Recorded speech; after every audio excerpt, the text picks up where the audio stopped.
Hey guys, welcome back to the channel. This is a story about what if Deku had pro quirk part 1. If you guys enjoy this what if and want to see part 2, comment down below. And let me know before I start. Please do support for more awesome content and leave a like. And don't forget to subscribe to my channel.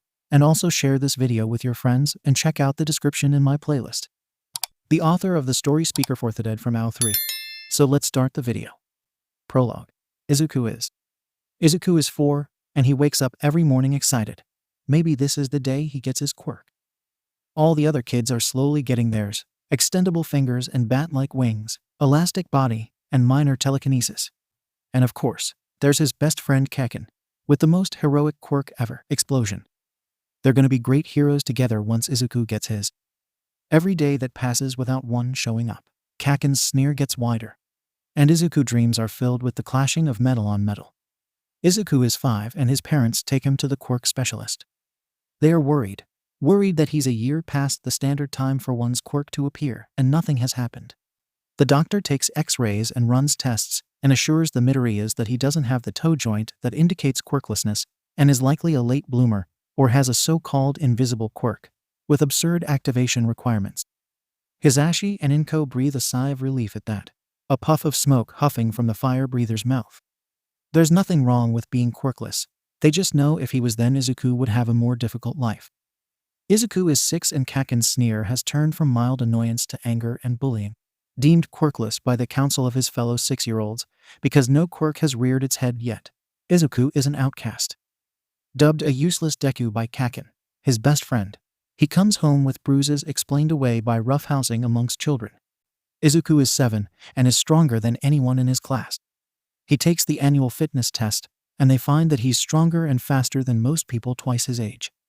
His parents take him back to the quirk specialist, who has him redo the tests, once with quirk suppressants and once without. There is no change in his scores. Quirk-adjacent mutations, the doctor explains to the rapt audience of a small family.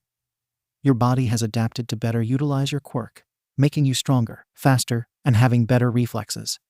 He pauses to straighten his glasses, taking in young 𝐬𝐻𝐸 vibrating with excitement.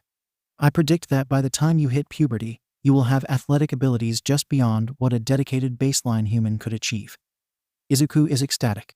He bounds into school the next day, bouncing up and down, excited to tell 𝐀𝐻𝐸. That excitement is crushed at the same time an explosion-powered fist collides with his stomach. Stop fucking lying, you shitty Deku, Bakugo growls, surprisingly menacingly for a 7-year-old. You'll never be anything but a worthless, quirkless fuck. 𝐬𝐻𝐸 lays there for several minutes after his friend stalks away. He doesn't tell anyone else about his news. 𝐬𝐻𝐸 is 8, and the ringing of steel and the thudding of blows that echo through his dreams has migrated to his waking hours. A constant cacophony consistently present, every minute of every day. Sometimes it's louder than other times, but he tunes it out. It's just a part of his life. He doesn't tell anyone. 𝐬𝐻𝐸 is content. He sits next to Hisashi as the tall man's throat glows like an ember, expelling tiny wisps of flame in fascinating shapes from his mouth. 𝐴 is in the kitchen cooking, and the smell of katsudon floods the small apartment. 𝐬𝐻𝐸 loves his family. You'll be a great hero, his dad proudly declares, a smile on his face as his boy rambles about heroes and all might. You'll make us proud. 𝐬𝐻𝐸 is 9, just hours away from turning 10. He and 𝐴 wait at home, ready to celebrate his birthday when Hisashi gets home from work. The tall fire breather sends them a text. I'm almost done with work. I'll be home in an hour. I have a special surprise for you, 𝐬𝐻𝐸. They wait an hour. And then 2. After 3 hours, their concern is quietly growing. Repeated calls by 𝐴 are answered with no response, sent straight to voicemail. After 4 hours, they call the police and file a missing person report.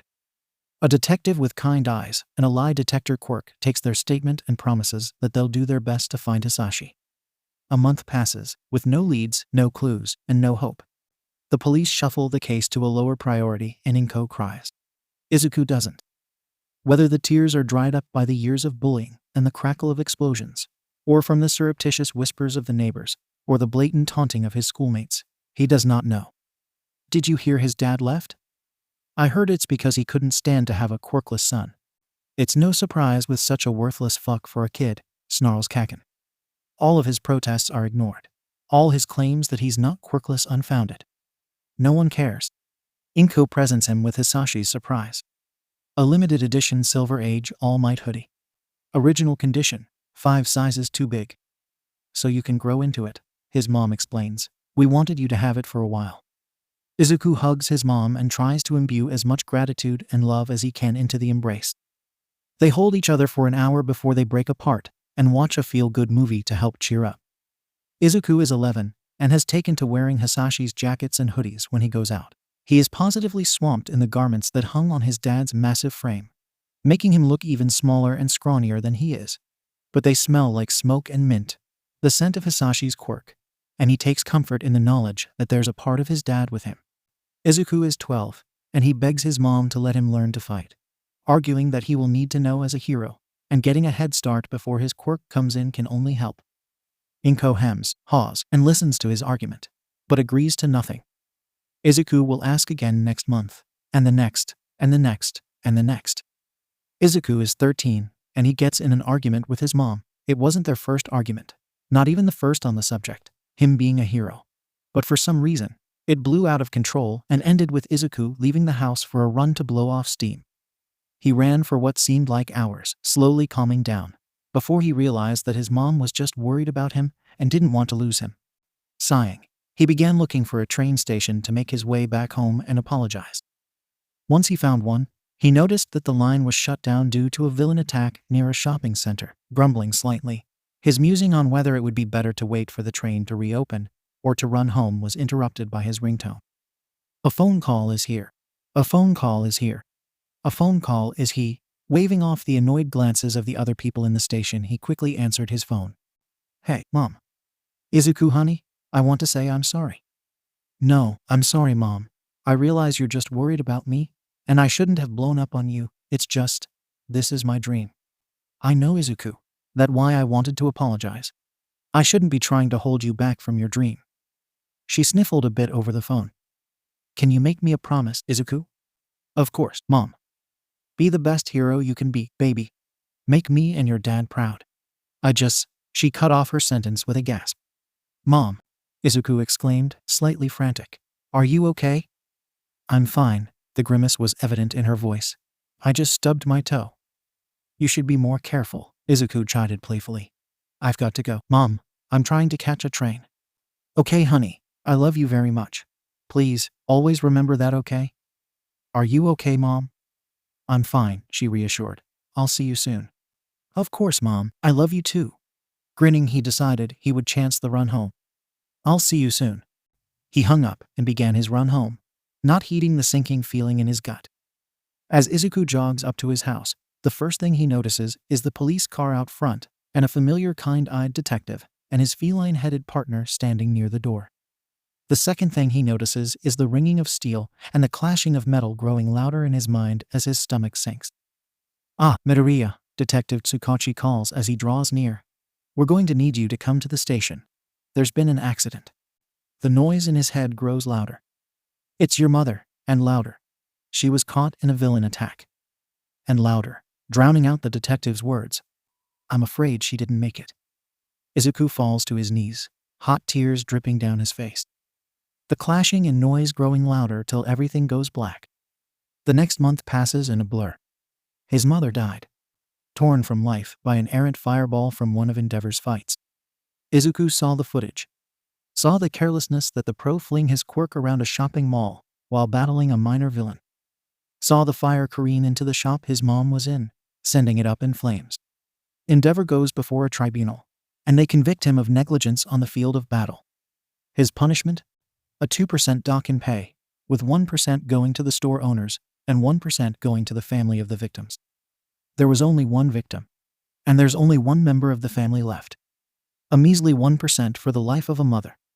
A pittance punishment for depriving a teen of the last family he has. Izuku has never been angrier in his life. The funeral is quiet. Few people attend as they bury his mom's ashes in a graveyard near the ocean. It's a beautiful day, the sky red and purple, a cool breeze with cherry blossoms in the wind. Izuku returns there most nights. He can't stop crying. 𝐀𝐻𝐦's will is read. It's fairly simple.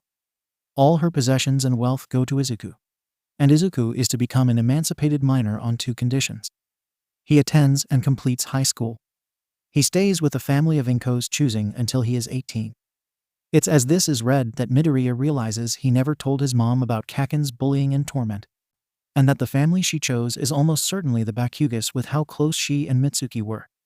𝐀𝐭 is livid when he moves in. Tsukachi is a calming presence as he packs up his house. Everything he can't take to the Bakuga's spare room going into storage until he can find a use for it. Whether the detective sticks around because of some sense of duty, or because he truly cares, Izuku doesn't know. He appreciates it either way. The kind-eyed officer with a truth quirk gives him a business card as he drops him off at his new home. "Call me if you ever need anything.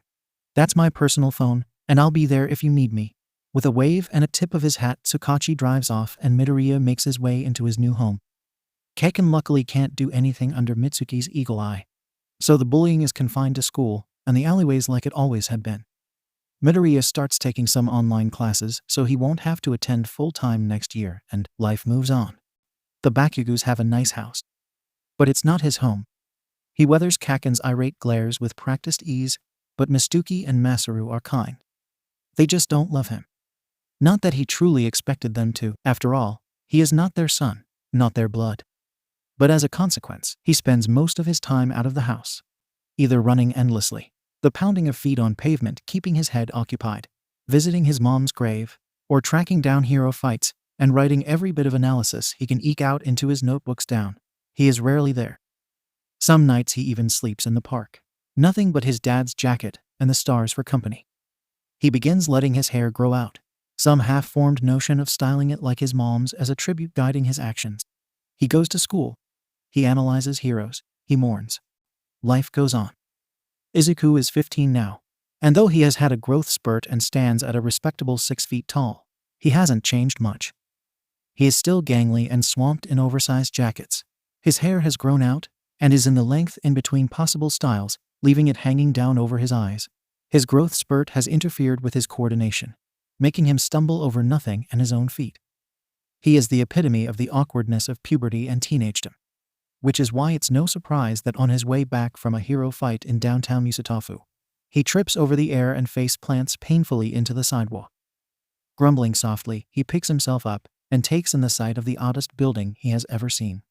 If a skyscraper had fallen in love with a traditional Japanese dojo, and they had eloped and had a secret baby together, the resulting building wouldn't be identical to the one Izuku stood in front of, but anyone who knew them would find them eerily similar.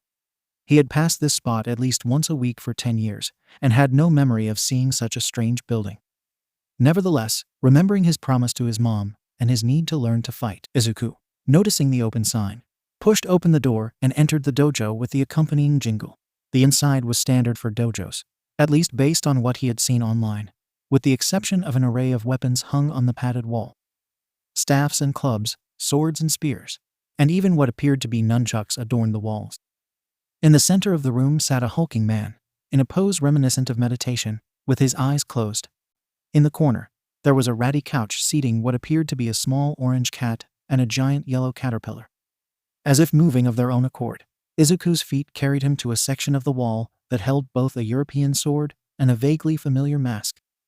Almost in a trance, he reached out to grab the sword, the echoes of steel and fighting in his head growing louder as his fingers inched closer. "I wouldn't touch that if I were you." The voice cut through his reverie, startling him into a jump as the man who had been seated was standing behind him, and the caterpillar glares at him with red eyes. "There is a rather potent ward on it. You would not enjoy the experience." The man appeared to be Izuku's height, but with a bevy of muscle the teen didn't possess. He was highly intimidating. "Now, what are you doing in my dojo?" The green-haired teen was nervous, yet resolute as he pled his case. "I need to learn how to fight. I want to be a hero, and I can't save people if I can't save myself. I've been looking for a dojo and literally stumbled into this one," he finished with an amused smile. "How did you get through my wards?"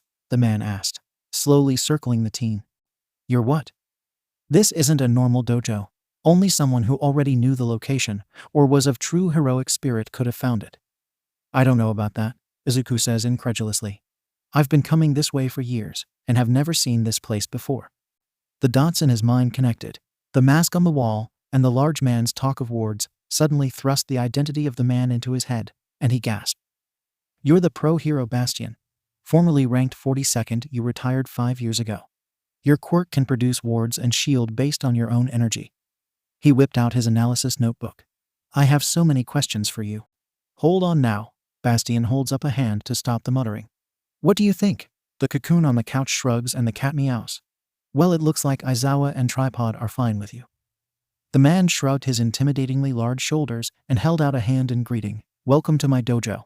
My name is 𝐬𝐻𝐬 𝐸, formerly the hero Bastion. Izuku barely registered his introduction. Scampering over to the couch, and the small cat, he now noticed, had only 3 legs. You have a cat named 𝗏𝗏𝗏, Midoriya gasped, his voice soft with awe. No, the caterpillar over there. Bastion jerks his thumb towards the cocooned man, apparently named Aizawa, in the corner. Has a cat named 𝗏𝗏𝗏. I just feed, house, and care for it. You know, I don't have regular enough hours to care for my pet. The yellow caterpillar rasped out, slowly peeling out of the sleeping bag it was in, revealing a man with tired eyes in a black jumpsuit and a long scarf. Besides, I own half of this dojo and 𝗏𝗏𝗏 is my roommate. Huffing amusedly, Bastion turned back to the gangly teen. This will be a commitment. If you truly want to be trained by us, it will be brutal, but you must give it your all. Midoriya met his gaze with fire and determination in his eyes. I will, I swear it. Good, then let's begin. The former pro gestures for the teen to shed his oversized jacket and put on some spare workout clothes. They met in the center of the room on the mat. 𝐬𝐻𝐬 was pleased to see that despite his first impressions, the young man did have some muscle, whipcord thin, but with a subtle strength. As he ran the boy through several warm-up exercises, he was even more pleased that Midoriya held a better level of fitness than most. As they broke for water, Midoriya turned to his teacher and asked, So what will you teach me first? First, Bastion replied, we teach you how to take a punch. And then? Then we teach you how to throw a punch. And then? His new sensei bared his teeth in an eager manner. Then we'll see. Turned out to be about 3 months of Bastion and Aizawa beating him up every day. After 3 months, Aizawa decided that he needed to learn to defend himself in varied environments, and took to beating him up in the alley behind the dojo. Of course, they weren't beating him up, though you wouldn't be able to tell with how sore he was every day. They were teaching him various martial arts and sparring with him, and he picked it up fast. By the time 6 months had passed, he had made the progress of someone doing martial arts for over a year. Every move felt incredibly natural to him. He became proficient after only 1 or 2 repetitions, to Yosai's astonishment. Yosai even asked if that was his quirk, and Midoriya explained that he didn't know what his quirk was yet, but he was certain he had one. He spent more and more time at the odd little dojo, gradually growing closer and confiding in the 2 pros. To his hero nerd embarrassment, he still couldn't figure out who Aizawa's hero identity was, and the man in question only smirked and told him to figure it out. Every time he entered the building, his attention was drawn to the wall of swords, but he stayed focused and worked on his fighting skills. He was growing in fitness as well. While he had always been unnaturally strong, he was growing stronger and looking it too. His scrawny muscles were slowly transforming into the build of a gymnast with a penchant for weightlifting. His shoulders grew wider and his biceps bigger, and to his astonishment one day, he looked down and noticed that he had abs. Still, you wouldn't be able to tell just by looking at him on the street. While he filled out his dad's jackets a tiny bit better, he was still swamped in them, which made him look smaller than he was. One day, some 5 months after he started, he stumbled into the dojo with bruises and burns that didn't come from his teachers. The 2 pros exchanged a worried glance, but went on with that day's lesson anyways. Midoriya was out of it, just going through the motions. After 1 too many mistakes, missed blocks and fumbled throws, Bastion called it a day and sent the teen off to the locker room to shower and change. He eventually walked back into the main room, hair wet from the shower and a familiar large jacket on. Go talk to him, Yosai said to Aizawa with a meaningful glance. The taller pro walked out of the room as the tired man approached Midoriya. You know, Aizawa started, sitting next to the teen on the couch. When I was younger, I was bullied a lot. Midoriya stiffened. Throughout middle and high school, I was ridiculed and put down because of my villainous quirk. What is your quirk? The green-haired teen asked, perking up at the hint towards Aizawa's hero identity. Erasure. Izuku gasped as the realization struck him. You're Eraserhead, the underground pro who specializes in close-quarter fights and hostage negotiations. Eraserhead held up a hand to forestall the rambling questions that were surely coming. You can ask me anything you want after we talk about this. Midoriya's shoulders slumped, and the excitement faded out of his eyes. What's there to talk about? I'm just the quirkless kid that gets bullied all the time. And that's not gonna change. Izuku finally broke down and spilled the whole story to Aizawa. From when his quirk didn't come in at 4, to when his dad disappeared, his mom died, and further on to the incident today. By the time he had finished, Shouter wrapped the crying teen in a hug, awkwardly patting him on the back. There, the out-of-his-depth pro muttered. As Izuku hiccuped and his tears slowly stopped, he looked up at his friend and mentor and asked, "Does it ever get better?" Aizawa was torn. Should he tell the brutal truth or empty platitudes? It's unlikely to change while you stay where you are. The green-haired teen's expression crumpled. However, when you go to college, when you get a change of scenery and meet new people, you will find people to stand by you, both as friends and equals. Shouta thought of his friends, and all the times they've had his back, as well as his underground hero colleagues. You promise? Midoriya had hope slowly returning to his gaze as he looked at Aizawa. Shouta nodded. It happened for me. Thank you, Aizawa. The two sat in comfortable silence for a while, before Izuku suddenly straightened up and turned to the pro excitedly. Can you erase my quirk? You might be able to feel something, and it could help me figure it out. His mentor shrugged. Sure, it couldn't hurt. Wait. How did you know I could partially sense quirks? The teen quailed slightly under his sharp gaze. Well, I guessed mostly. Pulling out his notebook, he flipped to the Eraserhead page, and Aizawa took in the detailed notes on his quirk and fighting style. Mostly I figured that if you can erase quirks, then you must have some sense of whether or not someone's quirk has been erased. Meaning that you have to have some ability to sense a quirk, even if it's just whether there's one there or not. And I also figured that, kid, Aizawa interrupts his muttering spree. You're an analyzing fiend. But you're also correct. Izuku happily jotted a note down confirming it. I have some limited ability to taste quirks that helps me tell what they are. Nothing specific, but mostly general ideas. Midoriya's frantic writing stilled. You have synesthesia, don't you? Yeah, the pro grudgingly admitted. This kid was smart as hell. I can taste quirks, but I can't taste anything else. That is why I mostly stick to gel packets and energy bars. That's awful. Aizawa shrugged. It is what it is. Now, let's check out your quirk. The pro hero's hair began floating and his eyes flowed a sinister red, and an odd feeling washed over Midoriya as the man activates erasure. Your quirk tastes of mint. Midoriya began frantically writing down what Aizawa was saying. There's an undercurrent of wood smoke just beneath the mint, and the entire thing tastes bubbly or carbonated. There's a slight hint of chocolate and something metallic. As he finished describing the teen's quirk, he blinked, and with a practiced hand, applied eye drops as his hair floated down. So, what does that all mean? The mint, he began explaining, and wood smoke are specific to you, and I can't tell what it signifies. Seeing Midoriya's nod, he continued. The fizziness and chocolate denote it being an emitter type with a slight mutative component. That would be my enhanced strength and reflexes, Midoriya chimed in. The metallic taste, however, Aizawa says with a frown, is familiar. But I can't place where I know it from. That fact looked like it troubled him, but he pressed on. There's one more thing. Oh. Your quirk was strong. One of the strongest I've ever felt. It took some effort to erase it. What does this mean for me? Midoriya asked. It means that you have a quirk. It's an emitter, it's strong, and we just haven't found the activation requirements yet. The pro looked down at his pupil to see him crying. Kid, what's wrong? Shouldn't you be happy? I am happy, he grinned tearily. My mom and I are just overactive criers. By the way, he continued, you should tie your hair down. Huh. So villains can't tell when you use your quirk. Okay, Aizawa ruffled his hair, and the two talked about quirks for several more hours before Midoriya fell asleep.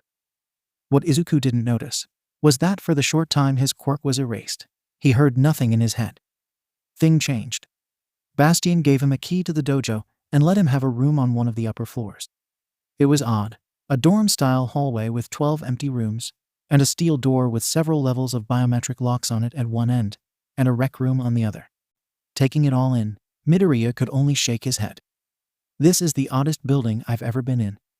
He started spending more and more nights at the dojo, slowly moving his stuff over almost unnoticeably. One day he simply noticed that most of his clothes and hero merch were in the room. He still spent at least 2 nights a week at the Bakugo's, but the dojo was slowly becoming home. Time passed. Final exams hit hard, as they always do, and Midoriya was exhausted. As he stumbled, zombie-like through the streets of Musatafu, he came to a crossroads and a decision. Go to the Bakugo's, or go to the dojo and take a nap in the rec room. The answer was obvious, and he began trudging towards the dojo. Maybe I can pass out on the couch. Yeah, that'd be nice. The pro hero Bastion stood at a table ringed with an assortment of other heroes. You know the drill, he instructed. As soon as it's dark, we'll start the raid. We've been after this Quirk trafficking ring for over 2 years, and it's about time we nailed these bastards. The various heroes nodded and murmured their assent, and he continued. Present Mike and Midnight. He inclines his head towards the flashy pros. We'll cause a distraction by stopping a conveniently timed bank robbery, drawing the media to them, and leaving us free to work. Yasai gestures towards the detective in the room.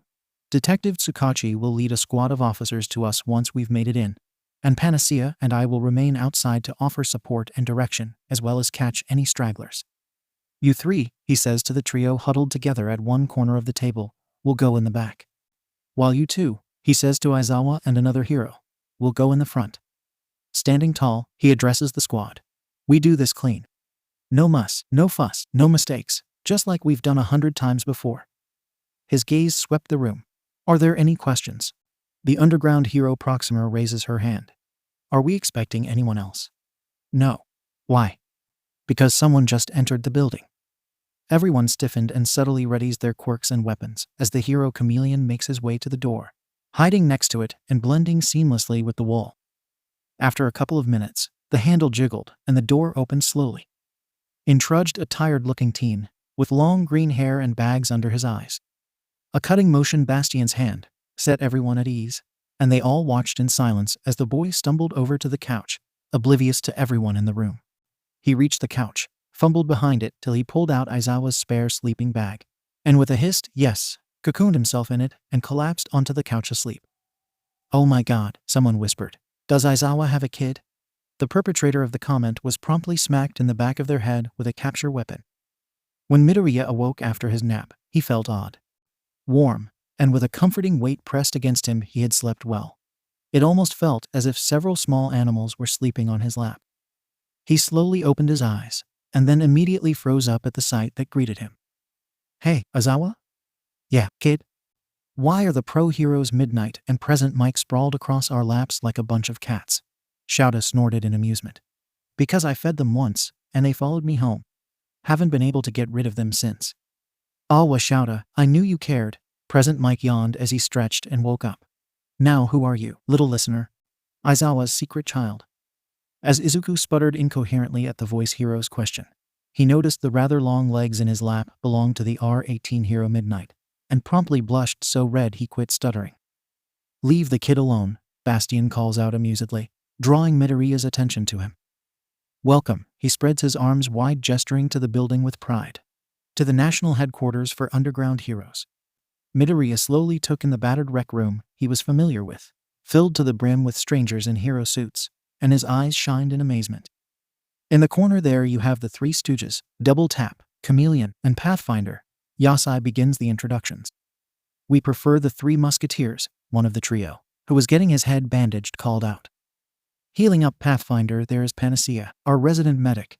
The hero with the healing quirk raised a hand in greeting, before turning back to the wound she was treating. Dendro here is our substance specialist. Bastion continued with a pat on the woman's shoulder. She shot a smirk at Midoriya. And of course you already know Aizawa. But the 2 spread across you guys like cats are Midnight and Present Mike, who aren't underground but assist us from time to time. The 2 in question squeezed out a sultry wink and a screeched "hi," respectively. Midoriya squeaked out a "nah, I know," as he registered just how many heroes he was in the presence of. Tsukachi here is our liaison with the police force. Bastion finishes introducing everyone. Hello Midoriya, the kind-eyed detective greets. Hey detective, long time no see. I'm glad you're doing better. You 2 know each other? Yosai asked with a raised eyebrow. inclining his head in the teen's direction to ask permission, and receiving a nod in return. Tsukachi answered, "I was on the team searching for his father after his disappearance, and I investigated his mom's death." "We just got back from a mission," Bastian says, glossing over the wounds that explanation brought up and explaining, "while they were all here." "A mission? Did anyone get hurt? Who'd you fight?" Midoriya asked excitedly. "No one got injured on the mission, and we took down a smuggling ring." Aizawa yawns out. "Cool. What were they smuggling? Quirks? But how can you smuggle a quirk? They're tied to people all."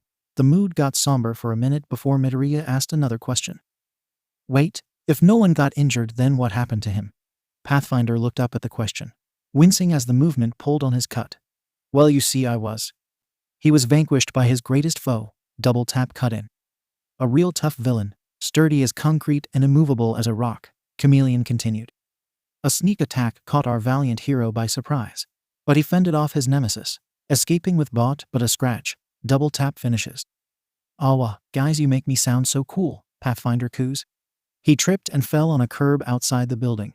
Dendro's voice cut through the trio's shenanigans, and Pathfinder's face fell as Midoriya burst out laughing. "Oh yeah, the team thinks I'll fit in here just fine." And just like that, Midoriya's makeshift family tripled in size. Izuku's schedule changed after that. Now that it was summer, he could spend more time at the dojo, and the heroes that frequented it seemed determined to drill as much instruction into him as he could take while he was here. The so-dubbed Three Musketeers of Pathfinder, 𝗲𝗵𝗵𝗺, and 𝐀𝐭 were the most enthusiastic to have an impressionable mind to sway, but everyone chipped in. Mornings were filled with his usual routines of sparring and strengthening his body, with Aizawa and Yasai imparting lessons on tactics all the while the afternoons were occupied by the other heroes, who were late risers to a man. Probably because they spent their nights patrolling, which would also explain why he had never seen them in the dojo before. Dendro taught him how to hack, her quirk, secretion of toxins and chemicals, not having much use for him, although she did have several riveting discussions on the uses of paralytics in combat with the team. Proxima reviewed techniques rescue heroes used to determine the most need of victims in emergency situations, which her radar quirk was helpful for, as well as fixing the deplorable state that was Midoriya's cooking expertise in the communal kitchen. Pathfinder taught him to parkour, something that Midoriya took to like a duck on water, having great fun flying over rooftops and obstacles, even keeping up with the excitable pro, while Pathfinder had his quirk active, all the while studying the man's quirk, the ability to know the shortest path between 2 points, which enabled him to move quickly, but also led to a no-frills brutal fighting style that Aizawa had taught him and Midoriya was quickly picking up. 𝐀𝐭 taught him how to move stealthily, as well as how to both spot someone tailing him and lose them quickly. He taught the team silent takedowns, and the quickest way to knock an opponent out sneakily. And he also used his quirk to play a variety of quirks on Izuku and the other heroes. Panacea taught him battle first aid, her quirk insanely similar to Recovery Girl's, but instead of drawing on the patient's vitality, it draws on their pain, which is why she sticks mostly to healing heroes who can handle it. 𝗲𝗵𝗵𝗺 teaches him how to throw things, as juvenile as that sounds. The hero's quirk was simple, but effectively applied. He could double the force of any thrown object. An array of knives and various paralytic darts arranged on his form at all times, and he taught Midoriya how to throw all of them. Izuku sucked at first. He was an abysmal aimer, but 𝗲𝗵𝗵𝗺 drilled him over and over again on knives till he grew better, slowly.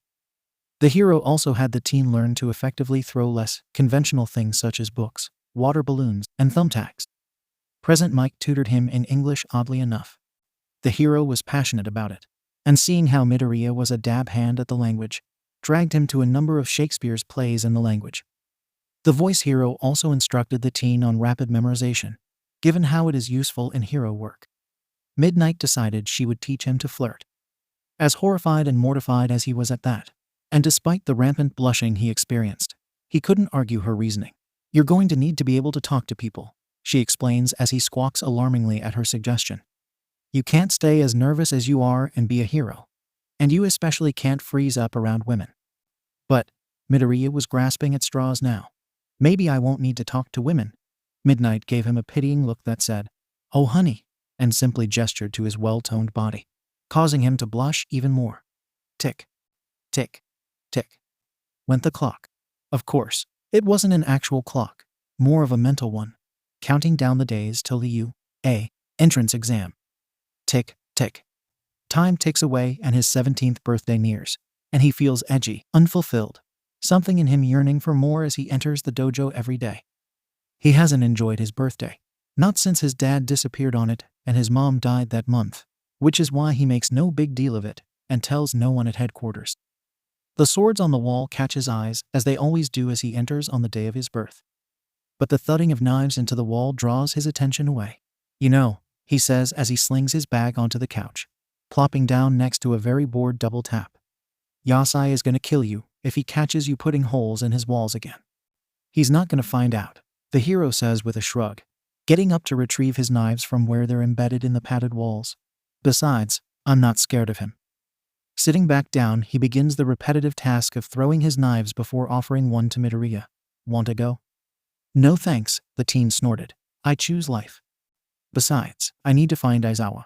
Speaking of which, the teen looks over Double's shoulder. Hey Bastion, where's Aizawa? Double tap yelps and jumps into the air, frantically trying to hide the knives in his hand and in the wall from his boss behind him, only to see no one there. He turns incredulously to find Midoriya crying on the ground, laughter bubbling out of him as he chokes out. Your yelp. Oh my god, I'm dying, that was so funny. You little whelp, Double growls out good-naturedly. Bastion I wasn't even what? Double tap. Bastion interrupts from behind him, causing an even higher pitched yelp of surprise from the pro as he turned to see a stoic Bastion and smirking Aizawa. Fucking hell. Language. Ignoring the childish pro recovering from his successive heart attacks, Bastion turns to Midoriya. I've got a treat for you today. We've seen how you've been eyeing those swords. He gestures to the armory on the wall. Aizawa and I decided it was time to start you on bladed weapons. A trill of excitement shot through Midoriya as he bounced over to where Bastion was setting down a bundled-up blanket. What are we going to do? He asks excitedly. I am proficient in several forms of swordsmanship, Bastion says in reply, as Aizawa goes to sit on the couch with a sheepish double tap. I thought I would let you choose what form you wish. The pro unrolled the blanket, revealing a katana, a do, and a longsword. The thundering in Izuku's head got louder as he reached out over the swords, his hand oddly drawn to the longsword as the ringing of steel got deafening. Everything seemed to slow down as his fingers caressed the wire-wrapped hilt, as if every eye in the world was focused on this single point in time and space. His hand wrapped around the sword, and he picked it up, and it's as if everything went back to normal. The only thing that was different was the thrumming of rightness in his core like a tuning fork pressed to his spine. Let's begin with the stance, 𝐻𝐸 instructs, making his way over to Midoriya to correct him before rearing back in surprise. You've never held a sword before, he states curiously. Never, Izuku agrees. Your stance is perfect, and your grip is great too, Bastion says, giving him an odd look. Picking up a sword of his own, he says, let's have a spar to see where we stand. Nearly quicker than Midoriya can see, the older hero lunges forward, sword shining brightly as he swings it. The sound of steel on steel and the thundering of blows that have been growing ever louder in his head cut off as 𝐻𝐸 lunges, and is replaced with a thought or instinct in the back of his mind. Block. His sword raises seemingly of its own accord and meets Bastion's midair much to their surprise, and Midoriya shifts into a stance that feels intimately familiar. A feral grin appears on his face as he pushes the hero back and swings in retaliation. He flows through a series of forms, countering Bastion's attacks and assaulting his defenses in a jerky fashion as his mind seemingly calls out instructions. It feels as if he's dancing or flying as he soars through attacks, the voice calling out with every move, and he can't help but laugh. Duck, pivot. Parry. Parry. Block, riposte. Hue, parry. Swing, swing, swing. And as suddenly as it started, everything cuts off. His head is silent for the first time in a while, and as he comes back to himself, he notices his sword pressed against Bastion's throat, a tiny line of red appearing where his sword had scratched his mentor. Aizawa is standing, quirk activated and hair flying as he approaches Midoriya, taking the sword out of his slack hand and releasing his hold on the teen's quirk. The sounds in his head return, but subdued, hiding in the back where he can barely hear them. Bastion steps back, rubbing his throat reflexively as he lets out a chuckle. Maybe next time we'll practice with dull swords. Midoriya falls to his knees. What happened? You lost control of your quirk, Aizawa replies, helping the teen up and guiding him to the couch, as Double places some tea in his hands. It's not unusual for first-time users. Yours was just a tad dangerous. You're lucky I was here or Bastion might not have a head. And I'm rather fond of my head too, 𝐻𝐸 jokes as he walks up, patting Izuku's shoulder comfortingly. That's one hell of a quirk you've got there, kid. My quirk, it came. The teen had never looked so vulnerable to the heroes, tears welling in his eyes as he asked for assurance. Yeah, kid, it did. The three heroes awkwardly held him as he cried tears of happiness, quickly turning to hiccups and laughter at the realization that he finally had his quirk. It was finally here. They spent the rest of the day testing it, luckily with no further mishaps, and categorized it as a weapon mastery quirk with a mental component. He had an innate mastery of European swords and the commentary in his head to help him fight, like a step above enhanced reflexes. With time that will go away, Aizawa explains. He had known someone with a weapon quirk long ago. It'll only show up in times of great stress or danger. The rest of the time it will feel like normal instincts. They decided to call it Swordmaster, and Midoriya quickly started a new notebook to hold all the information. We'll have to train you harder now, Bastion warns. We can't have you losing control like that again. His good mood not even slightly dampened by the warning. He bounces around the dojo picking up his stuff. I'll see you later, guys, Midoriya says with a smile and a wave as pushes the door open to leave. I have to share the news with someone. He made his way through the city as the sun began to set, the horizon mottled with oranges and reds that made the sky beautiful. He came upon a cliff and sat down on a bench near the edge. Hey mom, he says as he places the flowers he picked up on her grave. Y'all never guess what happened today. Drip, drip, drip. Each droplet that fell from the hilt of his sword and splattered red on the floor beneath him sounded like a gunshot to his ears. The sound of battle echoed faintly in the back of his mind as he faced his three opponents. Drip, drip, drip. At some unspoken signal, two of his opponents charged him, while one held back to assault him from afar. He fended off the attacker with a staff, the wood clacking against his sword as he danced away from the blow of his other attacker. His blade darted forward, glistening in the light as it left splashes of red on the attacker's arms, rendering them useless. Undeterred, the attacker threw a flurry of kicks at him, before Midoriya sliced the other's staff in half and slammed an elbow into the kicker's head, knocking him out in one smooth movement. Lunging forward, he avoided the staff wielder's strike and swept past the knife thrower's guard, sweeping his legs out from under him, and then throwing himself into a clumsy roll to dodge his attacker's attempt to grapple. Another swipe of his sword left a gash of red dripping down the other man's chest, sending him to the ground hard. The knife thrower abandoned his projectiles and closed with Midoriya in a flurry of blows. Deflected by a knife, his sword is sent spinning away from him, and Izuku reverts to his martial arts training. A series of arm bars and chokeholds are shrugged off by the final opponent. But Midoriya's superior strength wins out, sending them to the ground in a tangle of limbs. Before Midoriya can finalize his takedown, the attacker reverses his hold and Midoriya is driven to the ground. His arms held back in a hold, he can't escape without breaking them. That's enough, Bastion calls, ending the spar before they get hurt. Dendro, give the other two the antidote to your quirk. As the heroine moves to follow Yasai's order, Double Tap releases Midoriya. You did well, kid, Double Tap says with a grin, helping the green-haired teen to his feet. You almost had me with that last one. Izuku moved over to retrieve his sword, wiping the red paralytics off of the blade with an old rag as he replied, I need to work on my takedowns. We've been focusing so much on my quirk lately that I've gotten sloppy. Gesturing at the splashes of red and Double's sluggish movements, he continued, You should get that taken care of. I need to catch my breath. The hero with the secretion quirk administered the antidote to Pathfinder and was working on reviving 𝐀𝐭𝐬. Dendro, Pathfinder whined, why does your gooey stuff stain my shirt? Okay, 1. Never say that again, she said, a look of disgust on her face. 2. I told you to wear something that could get ruined. My paralytic stain. Chuckling at their antics, Yasai wandered over to Midoriya, who was catching his breath after the fight. Your last takedown was sloppy, and you left too many openings with Pathfinder, Bastion told Midoriya as he ruffled the teen's hair. But you did well. Go through your routine and go hit the showers. The teen nodded his assent and went to the corner, putting in some headphones with his fight playlist on, and began running through every move he had with the sword. The practice he got in with his routine and sparring with the others had helped him rein in his instincts. He mainly was paired with the three musketeers of Double Tap, 𝐀𝐭𝐬, and Pathfinder, Aizawa, Mimiri, and Hisashi having left on some year-long mission that no one would tell him about, even though they still showed up on occasional weekends, and their support helped him grow into his quirk. No longer did he lose himself in a fight. His quirk's shouted instructions relegated to the back of his mind with the ever-present clashing of swords and shields. It had been 6 months since he gained his quirk, and his formerly jerky and halting blows have smoothed out into powerful and graceful strikes as his muscles have caught up with the knowledge his quirk gave him. Dendro approached Yosai, the pair watching the young man as he went through his routine, each move flowing together like a dance. "Don't you think you're being a little harsh on the kid?" she asked with a raised eyebrow. "He's already at the level of most minor heroes combat-wise, and he hasn't even started in a hero course yet." Bastian let out a snort and chuckled. "I know that, but don't let him know that, or he might get a big bead."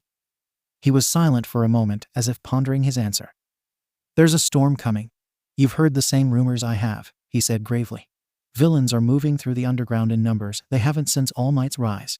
They're unionizing, and it has me worried. I want him to be prepared for what's to come." It had been 6 months since he gained his quirk, and his formerly jerky and halting blows have smoothed out into powerful and graceful strikes as his muscles have caught up with his quirk. Aizawa, Mimiri, and Hisashi left on some year-long mission that no one would tell him about, even though they still showed up on occasional weekends. Midoriya cut through the dingy tunnel that held the fastest route from the dojo to school. He was itching to write down his observations from the debut of Mount Lady that he had witnessed, along with the actions of 𝐀𝐦 Woods. He arrived, darted around the loud explosions of Kaken and the teacher's half-hearted admonishments, opened his notebook and tunes out the rabble. The class passed in a blur of muttering and analysis. As engrossed as he was in his new observations being written down in his notebook. Hero analysis for the future. No. 13. He didn't notice the teacher asking him a question until the class went silent. "Huh?" he asked so very eloquently. "I asked, Midoriya." The teacher scowled. "Aren't you applying for 𝐸 as well?" "I am," he replied confidently, ignoring the crackles coming from Bakuga's hands and the murderous glare on his former friend's face. The class burst out laughing, as if he could get in without a quirk.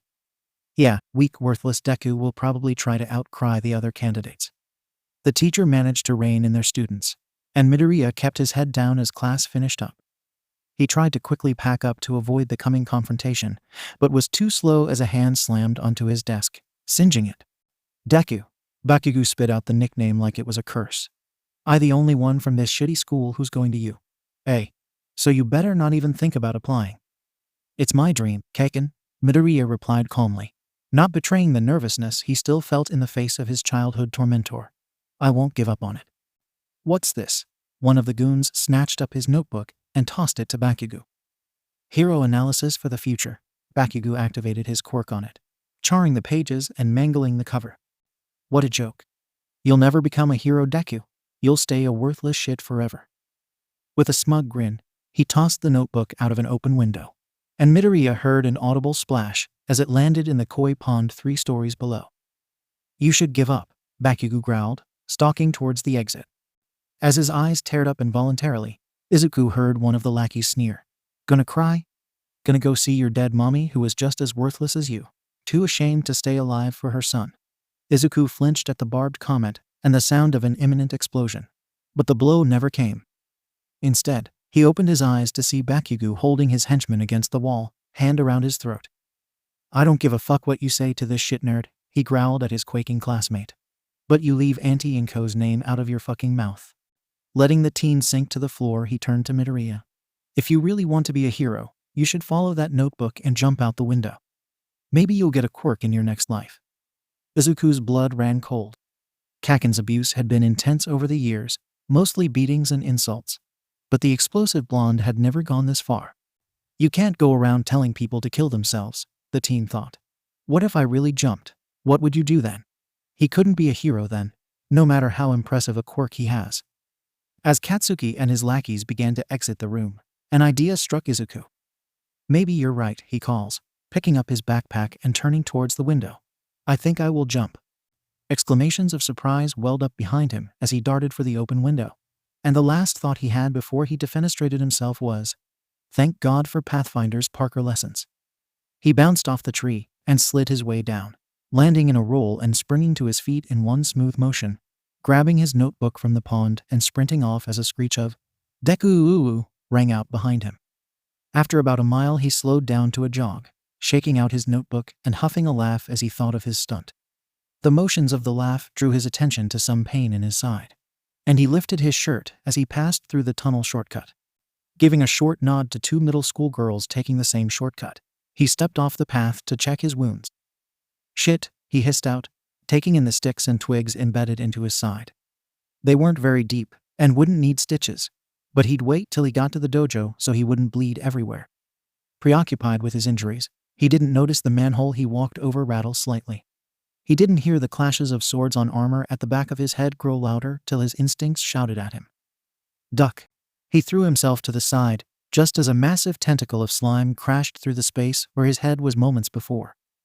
A size large meat suit, eh? The mass of rolling slime drags itself the rest of the way out of the sewer system. Just what I need to escape that oaf. Midoriya dodges again as more tendrils come flying toward him. "Hold still, kid. Let me borrow your body. You won't be able to protest in a minute anyway." A villain, Midoriya thinks frantically, quickly going over his options. I can't escape the tunnel. That would just leave those girls to his mercy, and the main roads where all the students and pedestrians are. He dodged again, this time rolling to the side and searching for a weapon to use. Tossing a glance at the schoolgirls huddled in an alcove, he shouted, "Stay back, try to escape if you can." But the girls were shaking, immobilized with fear. Ducking under another blow, he thinks to himself. He said something about being chased, so all I have to do is stay out of his reach and keep him occupied until the hero arrives. Tossing another glance at the terrified schoolgirls, he thought, I have to protect them too. Snatching up a length of pipe, he swung it through the villain's body, knocking him back a few feet, but doing no damage. This is going to be difficult. Toshinori cursed as he made another wrong turn in the sewer system. Who knew a waste disposal system could be so maze-like? The villain had slipped away through an overlooked sewer grate as the number one hero tried to figure out a way to contain him, and he was rapidly running out of time. He coughed up a little blood as he entered a new tunnel, and the telltale steam and feeling of his encroaching time limit engulfed him. Muttering an English curse, he deflated and climbed out of the nearest sewer grate, garnering odd looks from passers-by. It wasn't the first time he'd had to abandon a pursuit due to his time limit, and it wouldn't be the last, but the feeling of failure never got easier to weather. Pulling out his phone, he started dialing Tsukachi's number to inform him of the villain's escape, when at the edge of his hearing he heard shouting and a commotion down an underpass. Amongst it all, he recognized the villain's voice from earlier. Heart sinking, because he couldn't do anything to help, Toshinori frantically looked around for a hero to alert, his feet slowly drawing him towards the commotion. He found none, and as he neared the entrance of the tunnel, he was taken aback by the spectacle at hand. The villain was growing increasingly frustrated as he tried to catch a student who was doing an admirable job of staying out of the villain's reach, as well as keeping him away from several schoolgirls who were huddled in a corner. He was an odd teenager, tall, thin, and dwarfed in a massive jacket. His messy green hair was flying haphazardly as he dodged the villain's swings, a grim look upon his face. Toshinori was taken aback by the drive visible in the young man's actions, his movements smooth but powerful, and determination burning through his eyes. His shame at not being able to help was swelling to new heights, and he was startled out of his stupor by the villain's screech. Enough! The slime welled inwards, drawing all of its tendrils back to the main body. If I can't have your meat suit, I'll just take theirs. Time seemed to slow. The villain drew back a tendril as if winding up a punch. Fear flooded the schoolgirl's eyes as they went impossibly wider. And Midoriya moved. He darts forward, juking around the villain's base, tackling the girls to the ground, and shielding them with his own body. Midoriya knows he's not going to escape in time, and he throws his arms up to block the blow. The blow begins to fall, and Midoriya pleads with the universe. Please, I need to protect us all, I need to save us. A tingle starts on his arms, and his nose is no longer filled with the stench of sewage and refuse. Instead, a wave of mint washes over him, right as the villain's strike connects. The blow drives him down, but the death and injury he was expecting never comes. Looking up, Midoriya is astonished to see a glowing green shield and gauntlet on his arm, protecting them from the villain's attack. A tough nut to crack. The villain cries out, drawing back for another strike before he's interrupted. Texas Smash, I refuse to let these kids die due to my inaction. All Might seethes internally. Time limit be damned, I will not stand idly by while they die. In an instant, he shifts into his hero form and throws a mighty punch. The force of the air from the punch splattered the villain across the wall, and the young man breathed a sigh of relief as he fell to his knees and tried to catch his breath. Fear not, young man, for I am here. The teen nodded and rasped out, Thanks, All Might. I couldn't have avoided him much longer. Then, in an impressive double take, he screeched in surprise, All Might. You did very well, young man. All Might told him over his mutterings, scraping the remains of the villain into the soda bottles he had. That was an admirable effort. Finally catching his bearings, the green-haired teen offered up a bedraggled notebook and wheezes out, You. Autograph. Notebook, please. With a chuckle, Toshinori accepted the notebook and pen. Anything for a fan, young? Midoriya, the teen replied, having finally out the worst of his fanboying behind him. My name's Midoriya Izuku. Toshinori felt his limit creeping up, and wisps of smoke began flaking off him. Damn, I'm too far past my limit. I need to transform before I shorten my time again. I have to go now. With gritted teeth, he turns away from the teen. Thanks for your help, young Midoriya. He readied himself to jump away, pulling out a phone with an All Might case and dialing Tsukachi's number. Sit tight, the police will be here soon. Izuku and the pair of schoolgirls sat in stunned silence as the number one hero rocketed off, the villain stuffed into 2 soda bottles on the sidewalk next to them. Excuse me, mister. One of the girls tugged at his sleeve, fear still in her eyes. My friend is hyperventilating, and I can't get her to stop. Please help. Izuku turned to see her friend having a panic attack and did his best to calm her down. Hey, it's okay. Nothing can hurt you now. Can you do something for me? At her shaky nod, he continued. Can you breathe in for 5 seconds, and then out for 5 more? After several minutes of talking her through breathing exercises, and her friend fluttering nervously nearby, Midoriya heard footsteps making their way towards them. A hand on his shoulder caused him to startle, and the paramedic nudged him out of the way. You did good, kid. We've got it from here. The villain containment squad approached the bottled villain carefully, and a familiar cat-headed officer made his way to Midoriya. You're always getting into trouble, aren't you, Midoriya? In my defense, he replied to Officer Sansa, trouble usually finds me. The officer gave a wry smile, and with a shake of his head Sansa instructed, Why don't you tell me what happened here? Midoriya began telling his tale, and as Sansa took down his statement, a familiar car pulled up. Out of the corner of his eye, Izuku saw Tsukachi hand a police windbreaker to an oddly skeletal man in baggy clothes. Getting into trouble again, Midoriya? The detective asked with a smile. Ignoring Sansa's feint. That's what I said. Izuku greeted his friend. Detective Tsukachi, long time no see. We had lunch together 2 weeks ago, Midoriya. The man with the lie detector quirk retorted. Exactly my point. Shaking out a huffing laugh, Tsukachi gestured to the tall man next to him. This is my friend, an independent police consultant, Mr. Yagi. He's been tracking the villain for a while and wants to take your statement. Yagi's wild blonde hair blew in the breeze for an instant, and Izuku was struck with a feeling of familiarity. Hello, he says in a surprisingly deep voice for his frail form. My name is Yagi Toshinori. Why don't you tell me what happened? Izuku began his tale again, from when the villain first appeared, to when he kept it at bay, then shielded the girls from harm, and to the conclusion where All Might showed up. That was awfully brave, trusting your quirk to take a blow like that, Toshinori complimented, and was puzzled when the teen blushed beet red and began muttering. I, actually didn't know I could do that, Midoriya offered up with a sheepish smile. This kid, Toshinori wondered at the bravery that had to have taken, and at that moment made up his mind. I'm gonna make this kid my successor. His phone chimed, and he pulled it out to see a text from Tsukachi, telling him to wrap it up. He didn't notice the odd look Midoriya gave him at the sight of his phone case. I have one last question for you, young Midoriya. Sir? Why did you do it? Do what? Why did you throw yourself into danger like that? Because it was the right thing to do. The boy looked genuinely confused at the question. There was no other choice. The determination that had been so evident in his gaze earlier made itself known again. It was of my body moved on its own. I couldn't stand idly by when someone is in danger. That's a good answer, my boy, Toshinori grinned. Many true heroes have similar stories, in times of danger or need their bodies moved on their own. spurring them forward to heroic feats. As the emaciated man in front of him monologued, a familiar glimmer appeared in his piercing blue eyes, and like constellations, several dots connected in Midoriya's mind. The baggy clothes, the hair, the phone, the determination. Like a bolt from above, the answer to why this man felt so familiar struck him. All Might. Yagi's eyes went wide, and he slapped a hand over Midoriya's mouth. Shit, I must have said that out loud. Don't say anything else, Yagi said quickly. Not here. Come with me and I'll explain. Several minutes later, after waving away Tsukachi's concerns and secreting themselves away in a private booth of a nearby cafe, steaming cups of tea in front of them, All Might began his explanation. It's a long story, and it must remain absolutely secret, young man.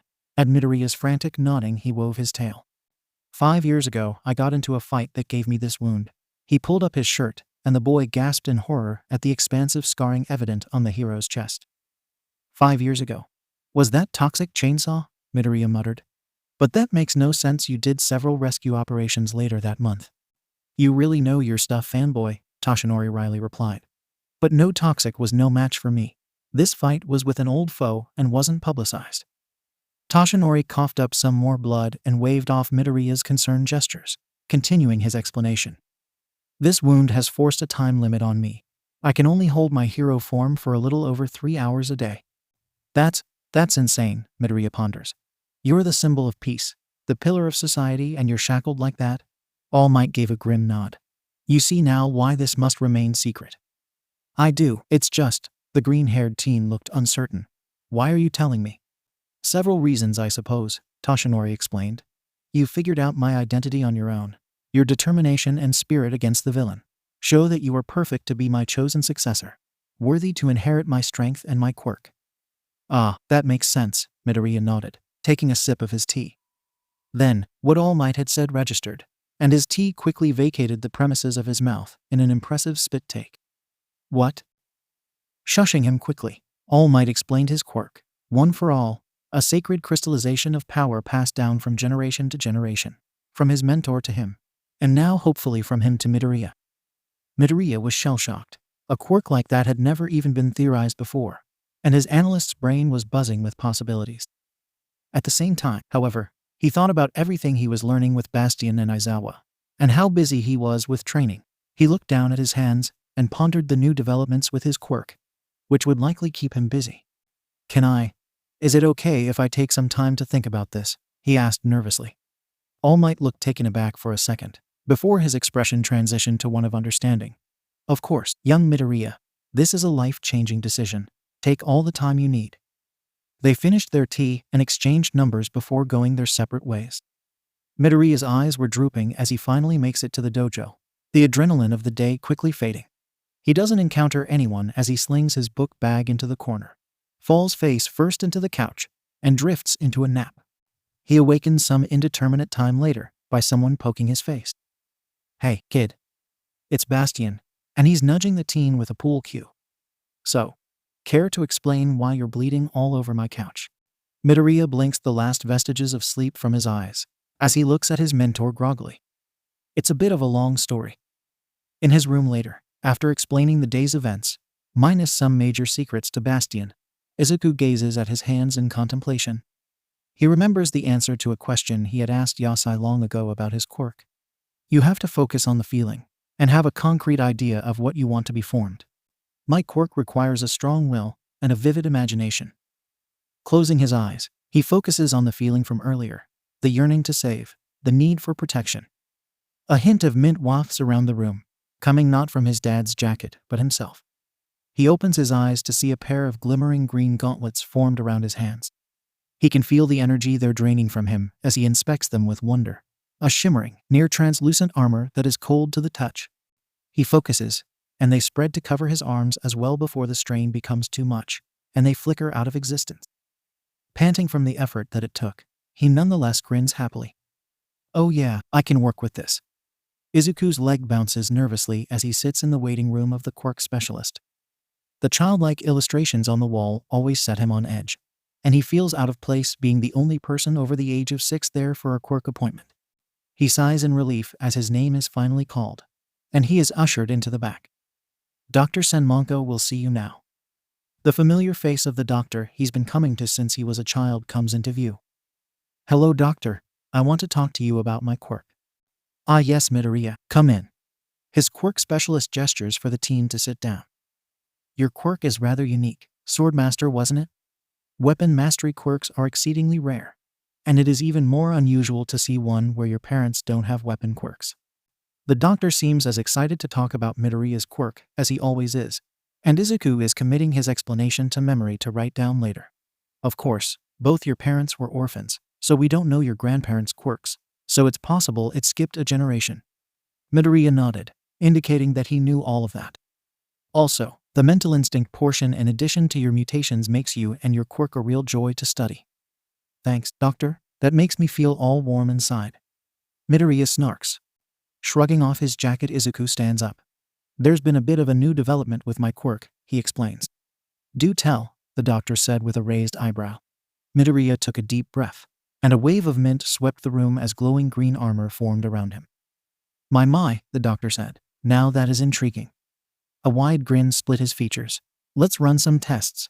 Several exhausting tests, and a couple hours later, Izuku left the clinic with a tired grin and a new entry in his notebook. Quirk, Green Knight. Can form a green, aura-based armor, shield, sword, and spear around himself, based on personal energy. Cannot use once energy is depleted. Mastery of medieval longsword. Originally believed to be Quirk, Swordmaster. Note. Comes with enhanced reflexes, speed, and strength due to quirk-adjacent mutations. When using aura, the smell of mint is evident. See Midoriya Hisashi's quirk. Fire tongue, and the smell of mint evident in the smoke.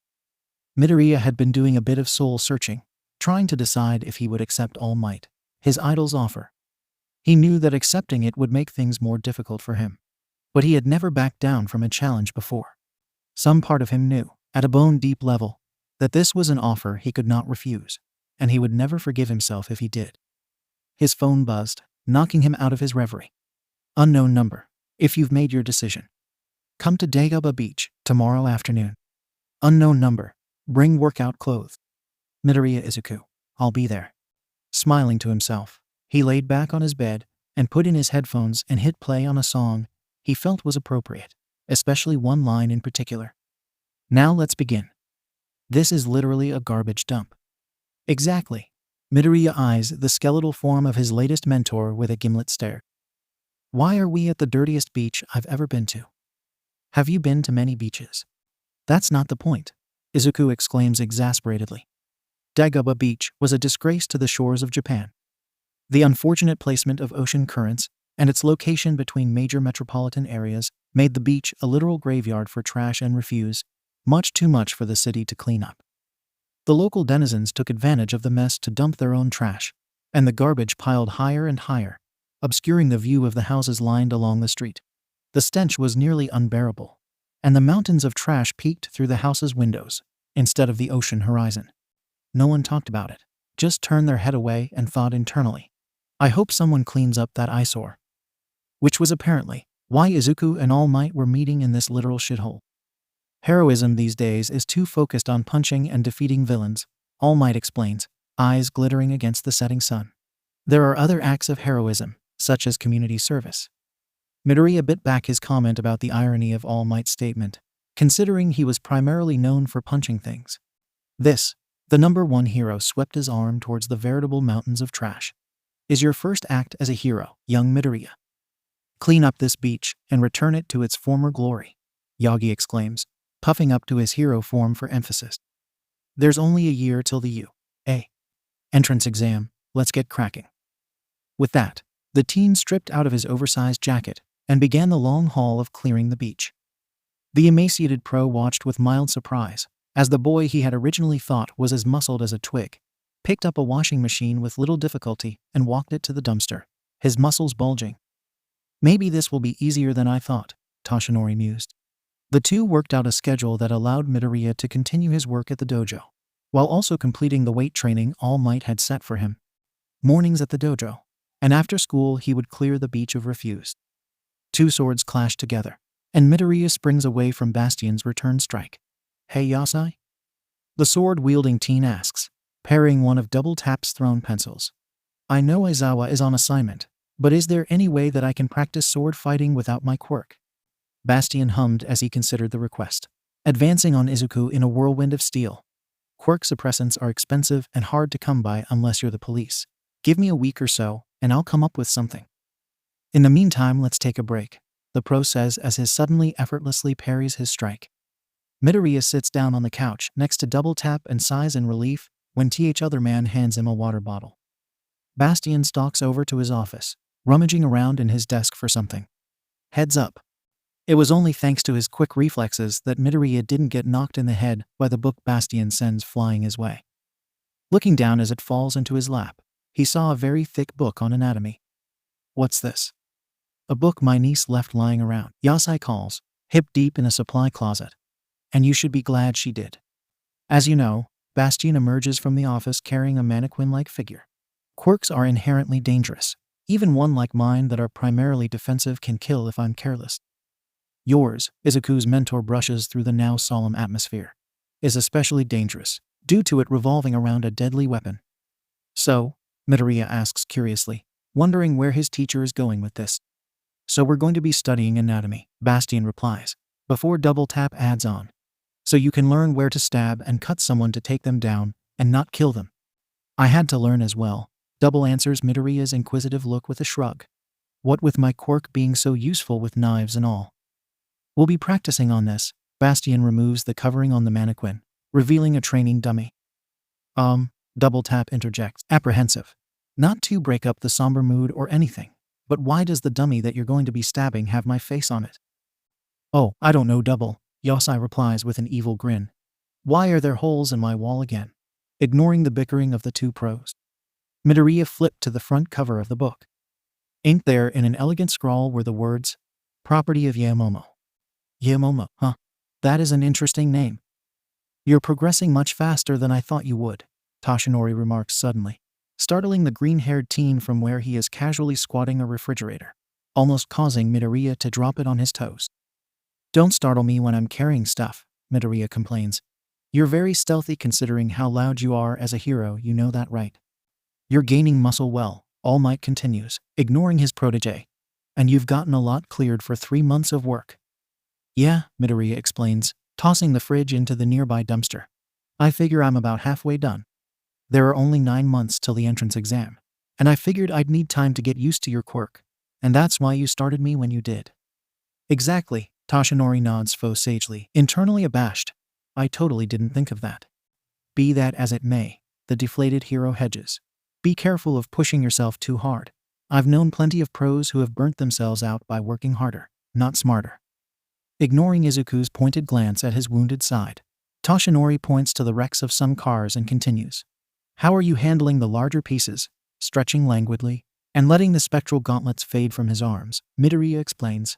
They're too heavy for me to lift as they are, but I've figured out I can do this. Approaching one of the rusted-out cars, he forms his sword in his hand, the smell of mint eclipsing the odors of sea and trash.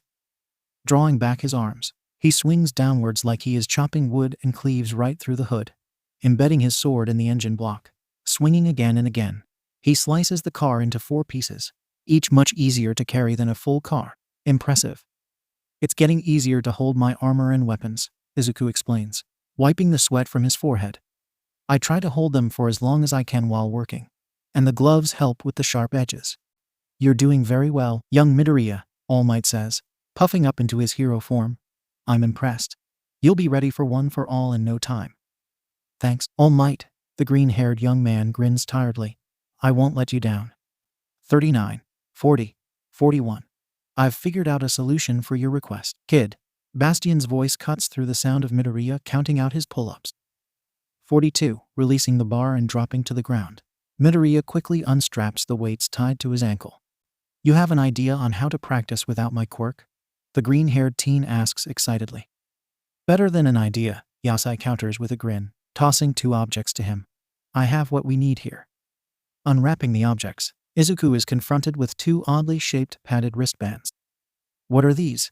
Quirk-suppressing bands, Bastien supplies. Medical grade. It is not police issue. So you don't have to worry about them being uncomfortable handcuffs. Where did you get them? My niece has a creation quirk. Midoriya perks up with the mention of a rare type of quirk. But Yasai continues. When she was younger, she would accidentally create things in her sleep before she had full control of her quirk. This led to some minor injuries, and her parents were wealthy enough to get her these.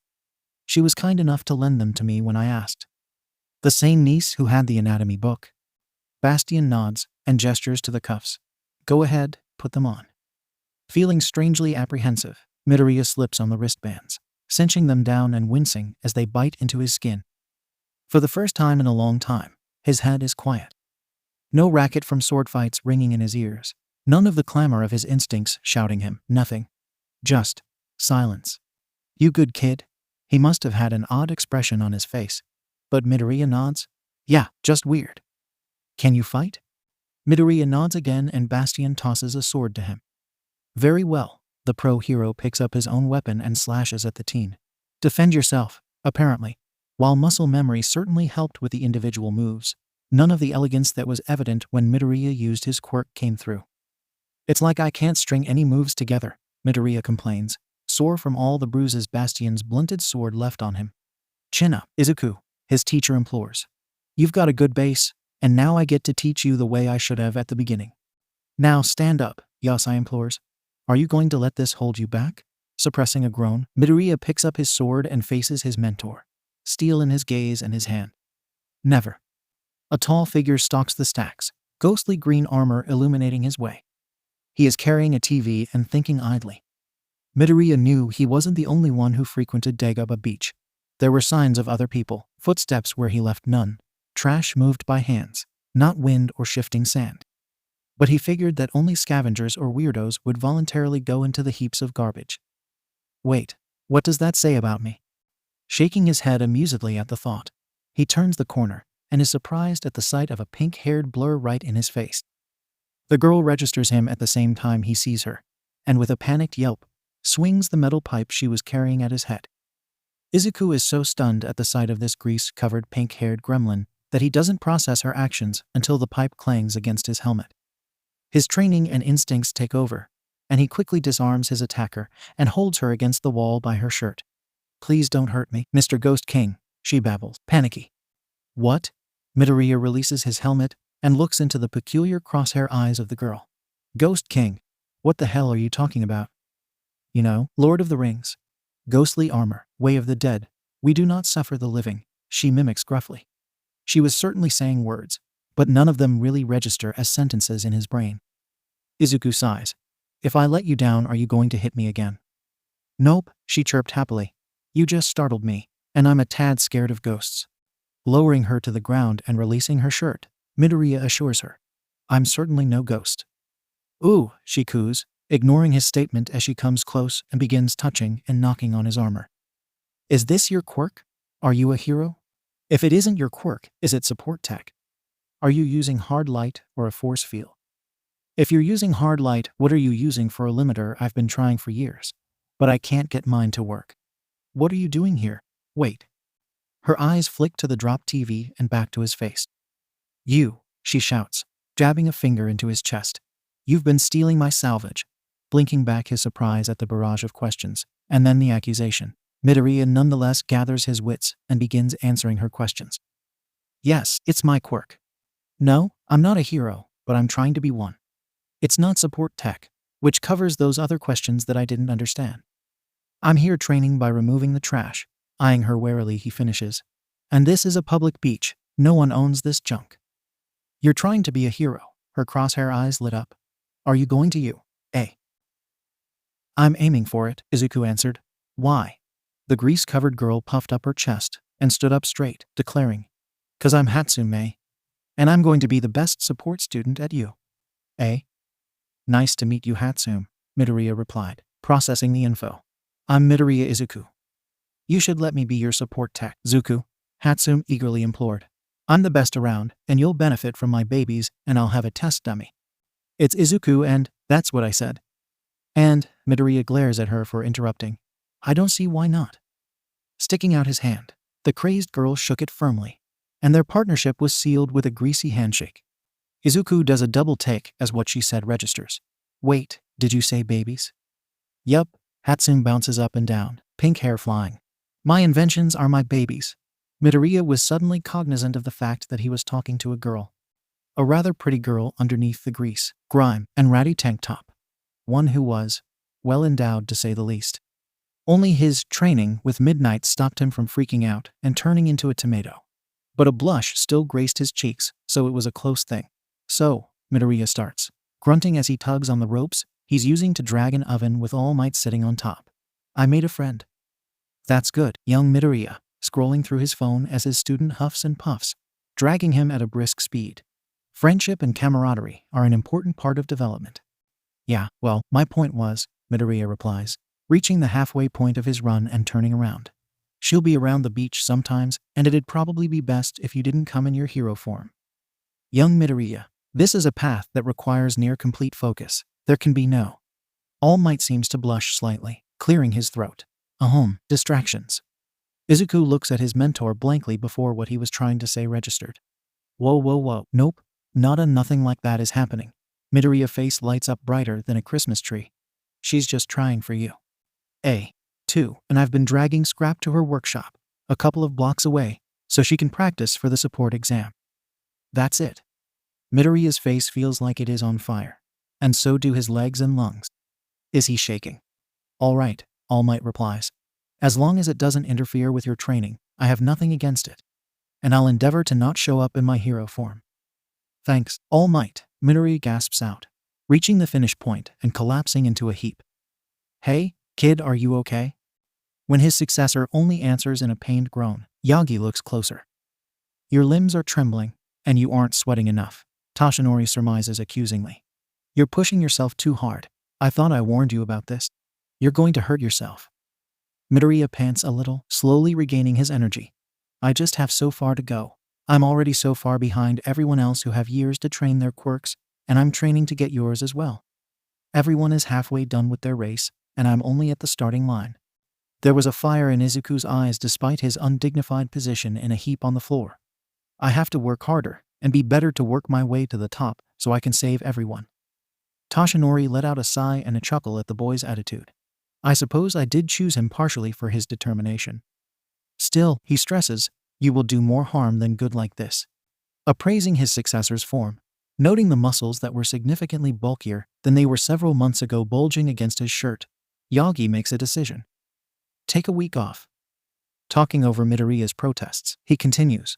No beach workouts, nothing overly strenuous. No more than what you were doing before we started this. Yes, you can practice your quirk. He forestalls the coming question. Go hang out with your new friend. Go see a movie, start a rebellion, or whatever else kids your age do. Smiling at the laugh and blinding smile that draws out of Midoriya, he thinks, too bright, and ruffles his long green hair. You gotta take care of yourself, kid. Toshinori reclines back against the sand. You'll get there soon enough. Come on, there has to be something you need for support gear, 𝐻𝐡𝐚 whined, begging Midoriya for input. The pink-haired inventor had been pestering the muscular hero in training for weeks about letting her make something for his hero suit. Your costume is already so plain, I could make it in an hour. You gotta give me something. I've already explained that my armor covers most things, and I can create the weapons I need with my quirk. Midoriya exclaims exasperatedly. I don't know what else I could need. Turning away so he can ignore the pouting look on her face that he couldn't say no to.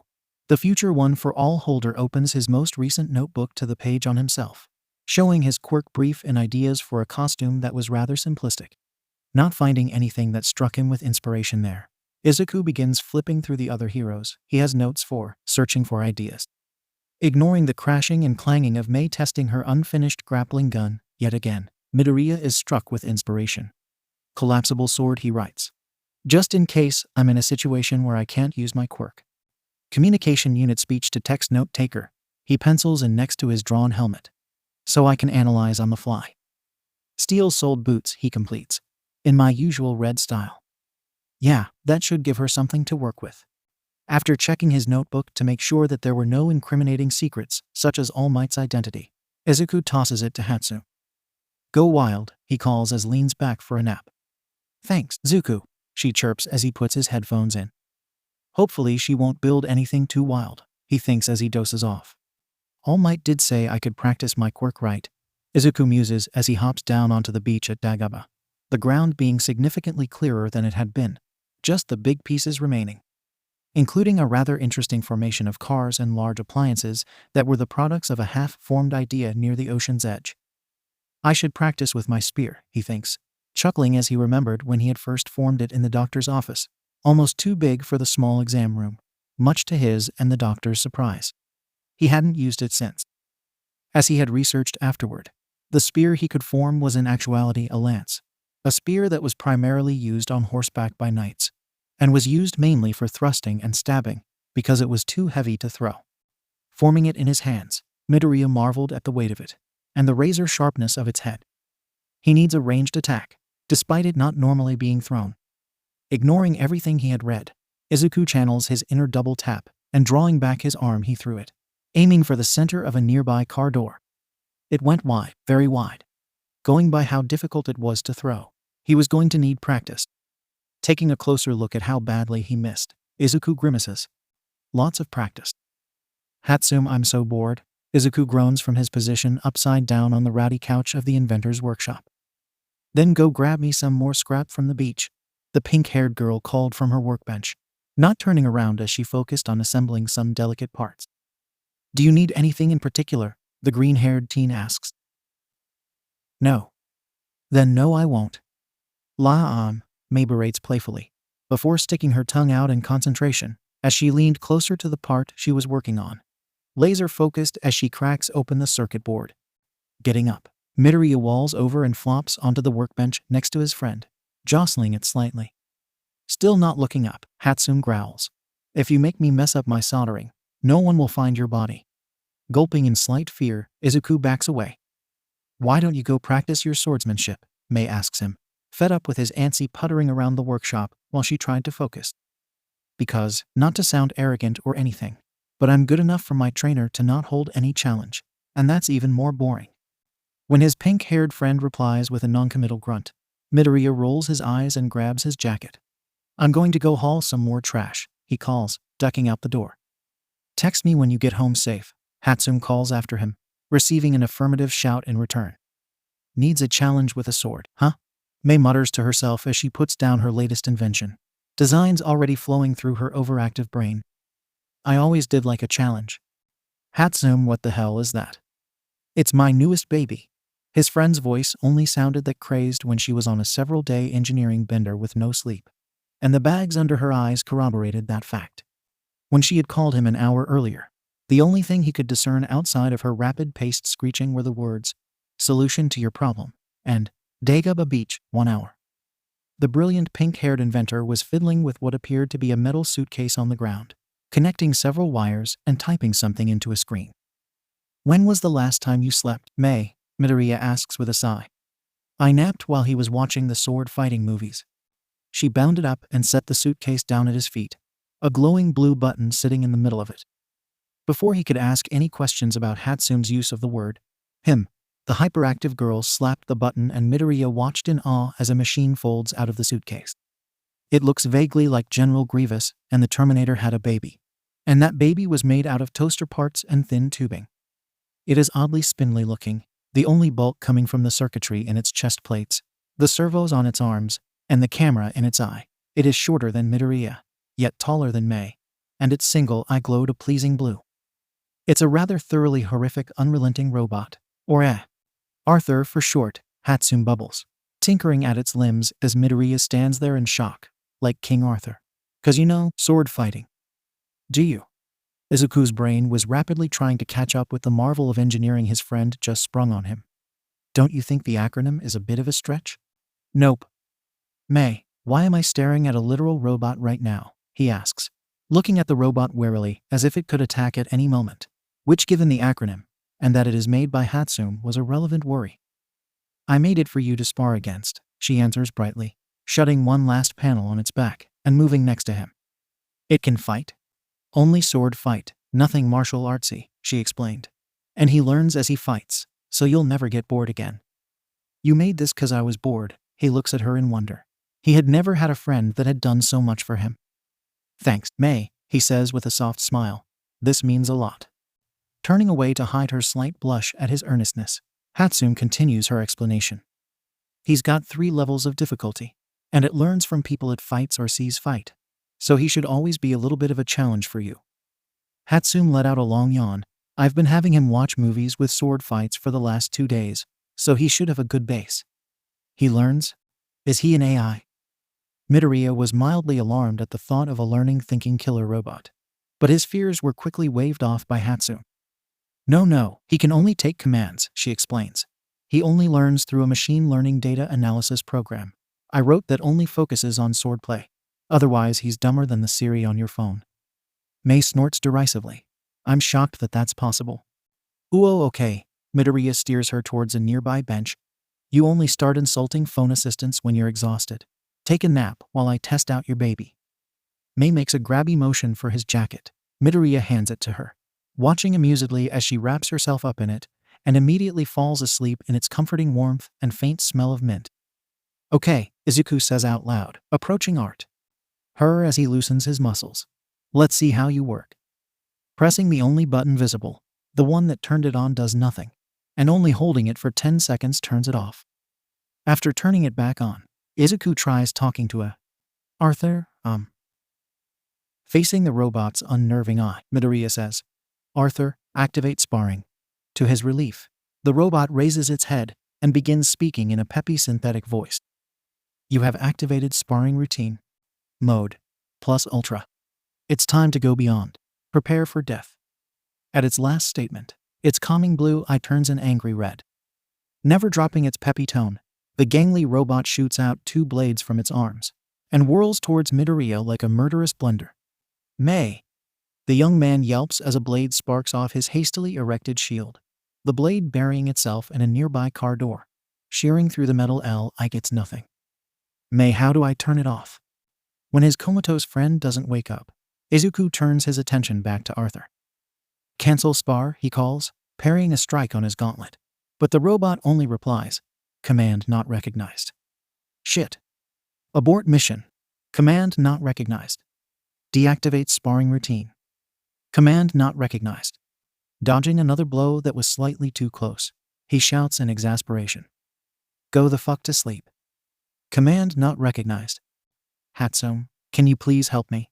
Mei says nothing, only turning over in her sleep underneath his jacket, and Midoriya has to dodge another whirlwind blow from Arthur. Fuck it, Midoriya thinks, forming a sword of his own. Time to go plus ultra. 𝐻𝐡𝐚 feels up oddly rested. Looking around blearily, she notices the setting sun in the distance. Wrapping Midoriya's jacket around her shoulders to ward off the coming evening chill, she makes her way to where she last saw her friend and her invention.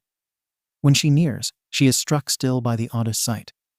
Midoriya has lounged across a makeshift throne of car parts, ever-present notebook and pencil held idly in his hand as he sketches the sunset.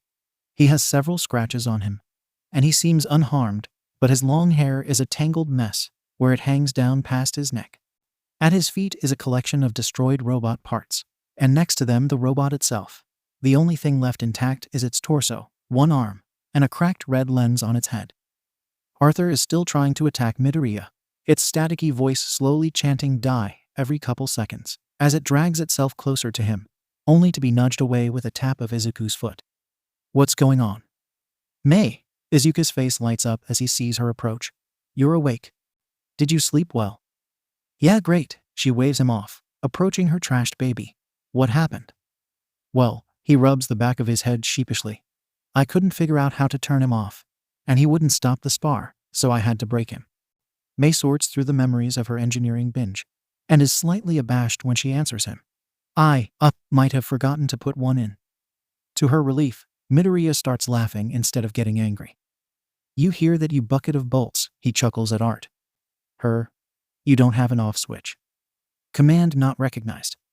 Yeah, that's what I figured, he agrees, addressing 𝐻𝐡𝐚. He was great to spar with. The materials were just a little weak. He adapted really well to my fighting style though. Still slightly taken aback at the devastation to her baby, Mei shrugs it off as a learning experience and a chance to improve. I didn't use great materials, so that's to be expected. She perks up, eager for feedback. How was his coordination? He was a devil to fight against, fast, and never missed a blow. Good. I'll rebuild him better this time, she comments. New designs already being brainstormed. With an off switch this time. With an off switch, she agrees, looking at the wreckage of Arthur. Slims. And maybe modular arm replacements. Come on, she nudges him off his makeshift throne. Lug him back to the workshop for me. All right, buddy. Izuku approaches the still active robot, pressing the button on its chest. Time to go to sleep. Command not reckon. With his all might mandated, relax and be a teenager, time fulfilled, Midoriya throws himself back into beach cleanup.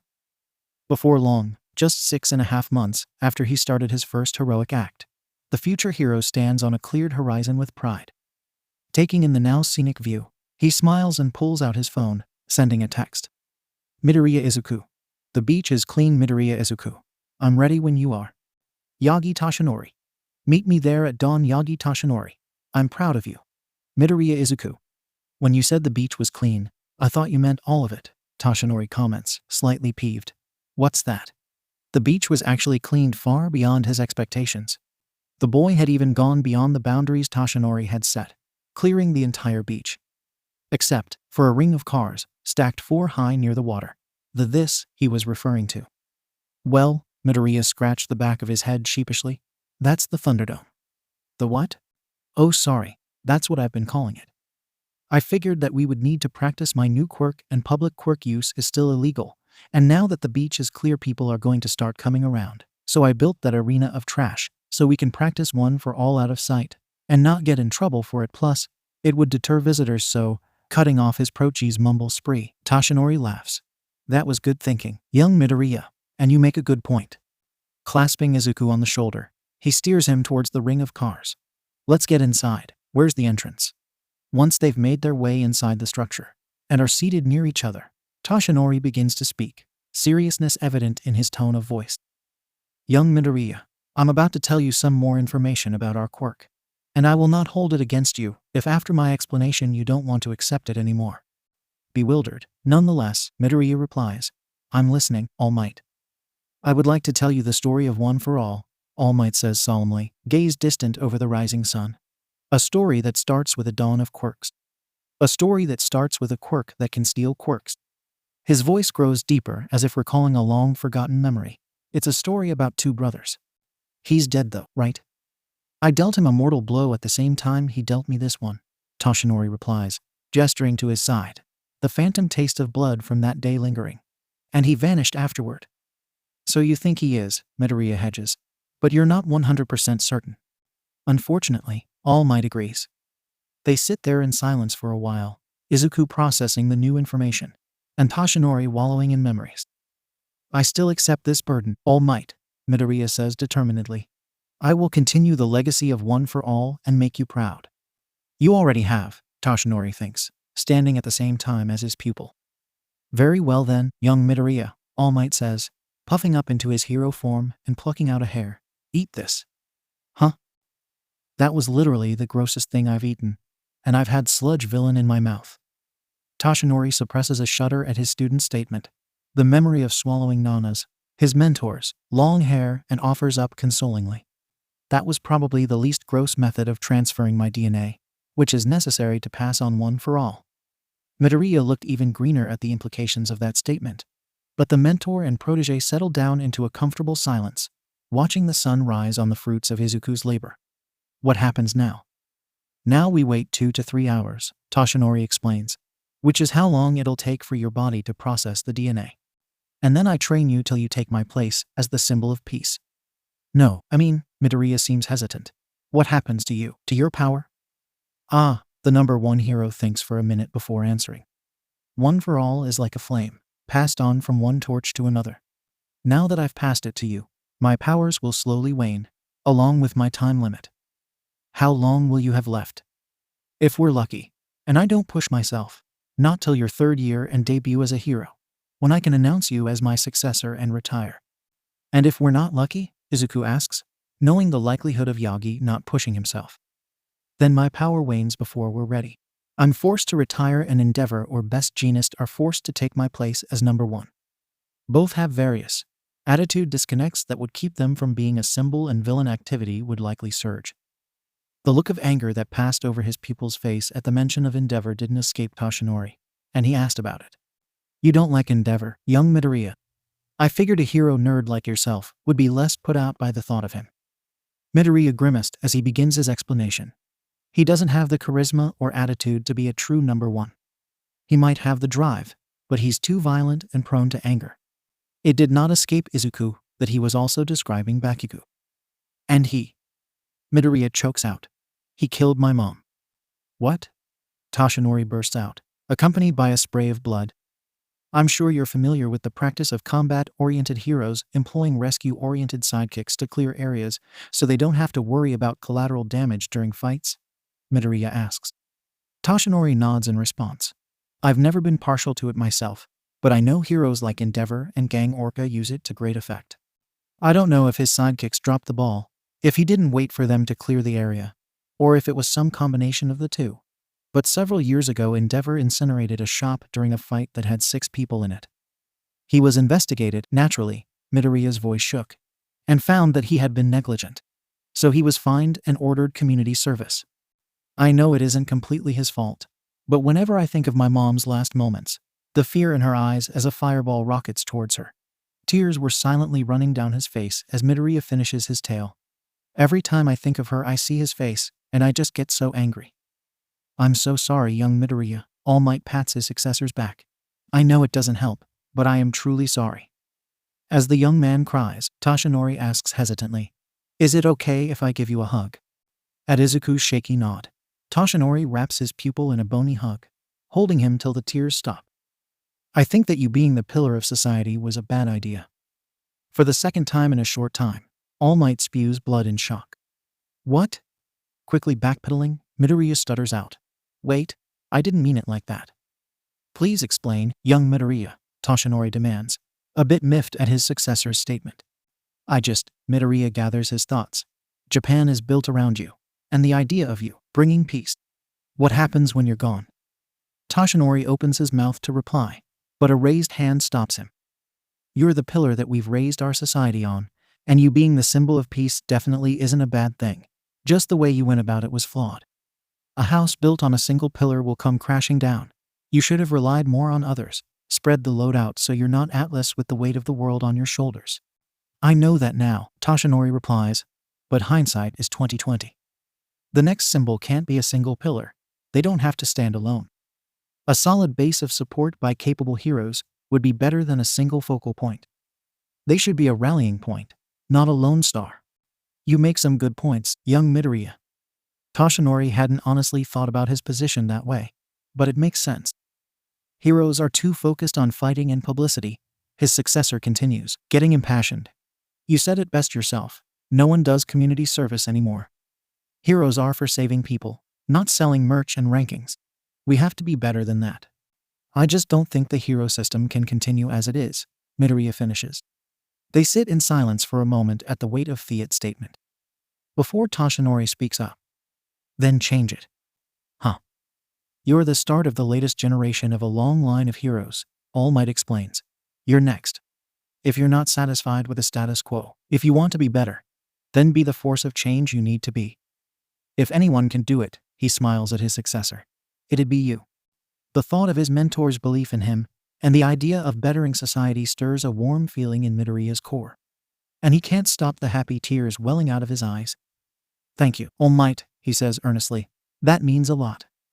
The welling of warmth at his core doesn't go away, and when Izuku focuses he can feel a power.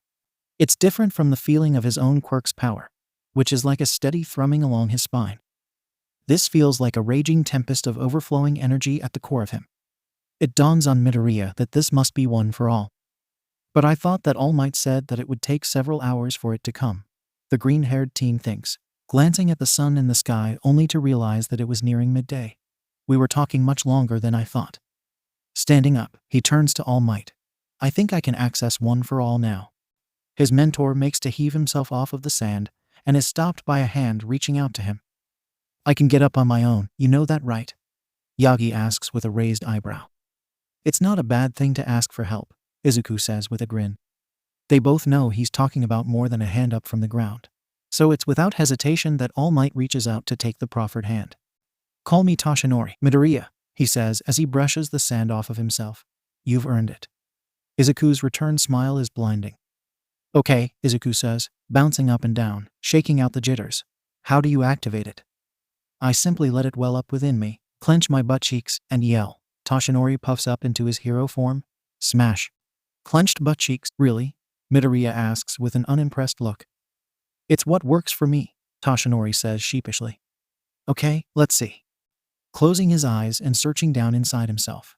Much like when he forms his armor, Midoriya reaches towards the energy that is one for all. Carefully, slowly, he draws it to the surface and directs it to his arm. He hears a gasp and opens his eyes to see his arm decorated with green and gold lightning. It felt as if his arm was containing the force of the sun, or a runaway nuclear reaction. Turning to the wall of cars that is facing the ocean, Midoriya cocks back his arm and runs through his mental checklist. One for all, received. Power, activated smash. Prepped butt cheeks. Clenched with a wordless shout, he throws his fist forward and punches. The wall of cars goes flying into the ocean from the force of his punch, the wind pressure pushing a furrow into the waves, revealing the sand underneath. As the final car hits the water and the waves crash back down, Izuku can only think to say one thing. Holy shit. Then the pain of his arm shattering catches up to him, and he looks down to see his arm hanging limp, bruised, purple, and mangled, and he clenches his jaw unsuccessfully to suppress a scream. Through the haze of pain, he notices Toshinori making a panicked phone call, the words "Chiyo, emergency," and "no hospitals," filtering through as Midoriya clenches his teeth and forms his armor around the broken arm as a makeshift splint. He doesn't know if he passes out or zones out, but sooner than he thinks possible, Izuku hears the sound of a car door slamming and looks up to see a wizened old lady hobbling her way towards them. What the hell did you do to the boy, Toshinori? She fusses, bonking the #1 hero on the head as she passes with her syringe-shaped cane. Ignoring All Might's indignant. Oh, she approaches Midoriya. Holy shit, it's Recovery Girl, he starts muttering. The youthful healing heroine responsible for the highest rescue count this century. I would totally be freaking out if I wasn't pretty sure I'm in shock right now. That all well and good, Sonny, Recovery Girl says with a kind smile. But I need you to release your quirk so I can check out your arm. Midoriya releases his makeshift splint, and the hero hisses in sympathy. Multiple compound breaks, burst veins, fatigued muscles, and an astounding number of contusions. Looking up in surprise, she asks, how did this happen? Shooting a wary glance at Toshinori, Midoriya says nothing, careful of their shared secret. Recovery Girl catches the glance, however, and advances on Yagi. Did, bonk. You bonk, give bonk, him bonk. One for all bonk, without me here? Each word is punctuated with a strike from her cane, and Toshinori looks up sheepishly. I thought it'd be fine. I took to it fine, and he's as well built as I was. She knows, Midoriya interjects. Of course I know, Recovery Girl says. I was a school nurse when this quirkless knucklehead came through you. With a quirk. You were quirkless. I thought I told you that. All Might looks beleaguered on all sides, and Recovery Girl cuts him off.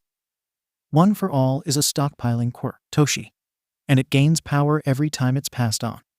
Why wouldn't it be stronger for him? The youthful heroine explains. Toshinori says sheepishly. I didn't think of that. Recovery Girl, or Chiyo, as Toshinori calls her, lets out a long-suffering sigh. Alrighty, let's get you healed up. A puckered kiss to Midoriya's forehead heals his arm, and a wave of exhaustion washes over Izuku. His broken arm straightens, the purple bruising and burst blood vessels fading away. A groan of relief escapes Midoriya's mouth. Blinking away the after effects of pain from his now heavy eyes, Midoriya freezes at the same time as Toshinori when Chiyo levels them with a glare. You need to modulate your power, she says.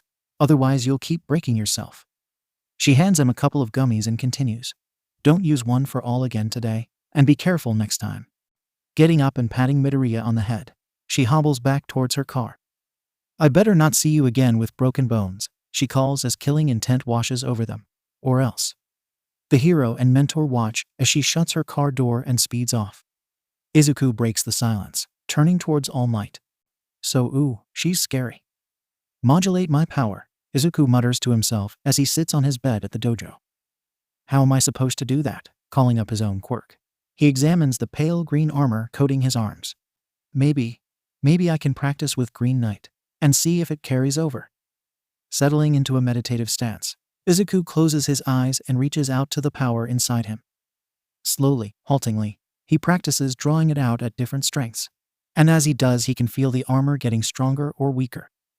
All the while, he can feel the well of power that is one for all churning at his core. It seems oddly content, and somehow proud. Midoriya chalks it up to another one of the mysteries about this quirk. Pathfinder is enjoying his first night off in a long time immensely. No patrols, no fights, he's not on call. He can just get drunk and pamper himself. As he's stumbling up the stairs to one of the spare rooms at the dojo, he thinks, maybe I drank a little too much. Reaching the landing, he trundles towards his room before his attention is caught by a green glow showing out from little Midoriya's door. What the fuck? The off-duty hero thinks, stealthily nudging open the door, or as stealthily as a severely drunk pro hero can. Pathfinder is taken aback by the sight of Izuku sitting cross-legged on the bed, eyes closed and clad in spectral green armor, looking back and forth between the obvious hallucination and the bottle of sake in his hand. Pathfinder thinks to himself, man, I cannot get this drunk again. You know, Izuku says as he whirls around Arthur. He's gotten much better since we've started sparring. Mei gives a noncommittal grunt in response as Midoriya parries blow after blow. Like, I know you repaired him and made him better. Izuku drives forward, pushing Arth. You are back from the force of his blows. But he's improved immensely. Mei doesn't look up from the laptop she's coding on from her seat in the sand. Guess he really learns from experience, huh? His pink-haired friend nods in response. You're not paying any attention to me, are you, Mei? Izuku says with a sigh, closing with a robot and hitting the spar cancel switch. At his friend's noncommittal, he starts saying outlandish things to get her attention. Mei, Arthur cut my arm off and I'm dying here, he cries dramatically to no response. I'm All Might's super secret love child, and he's adopting me now. Still, she says nothing. Me and Arthur are going to run away and elope, right Arthur? He tries one last thing. Command not recognized. See, our love is strong yet forbidden. That's nice, Zuko, Mei says absently. With a fond smile, Izuku plops down in the sand next to his friend, startling her out of her engineering trance. So what you working on? Well, she gestures to a set of fancy wrist cuffs. These are what I'm doing for my entrance exam. A set of high-density weights that are calibratable to individual wearers for training purposes. That sounds useful, Midoriya thinks, picking up one and then almost dropping it. Holy shit, that's heavy. And that thing, he asks, gesturing to the ring of metal the pink-haired inventor has plugged into her tablet she's coding furiously on.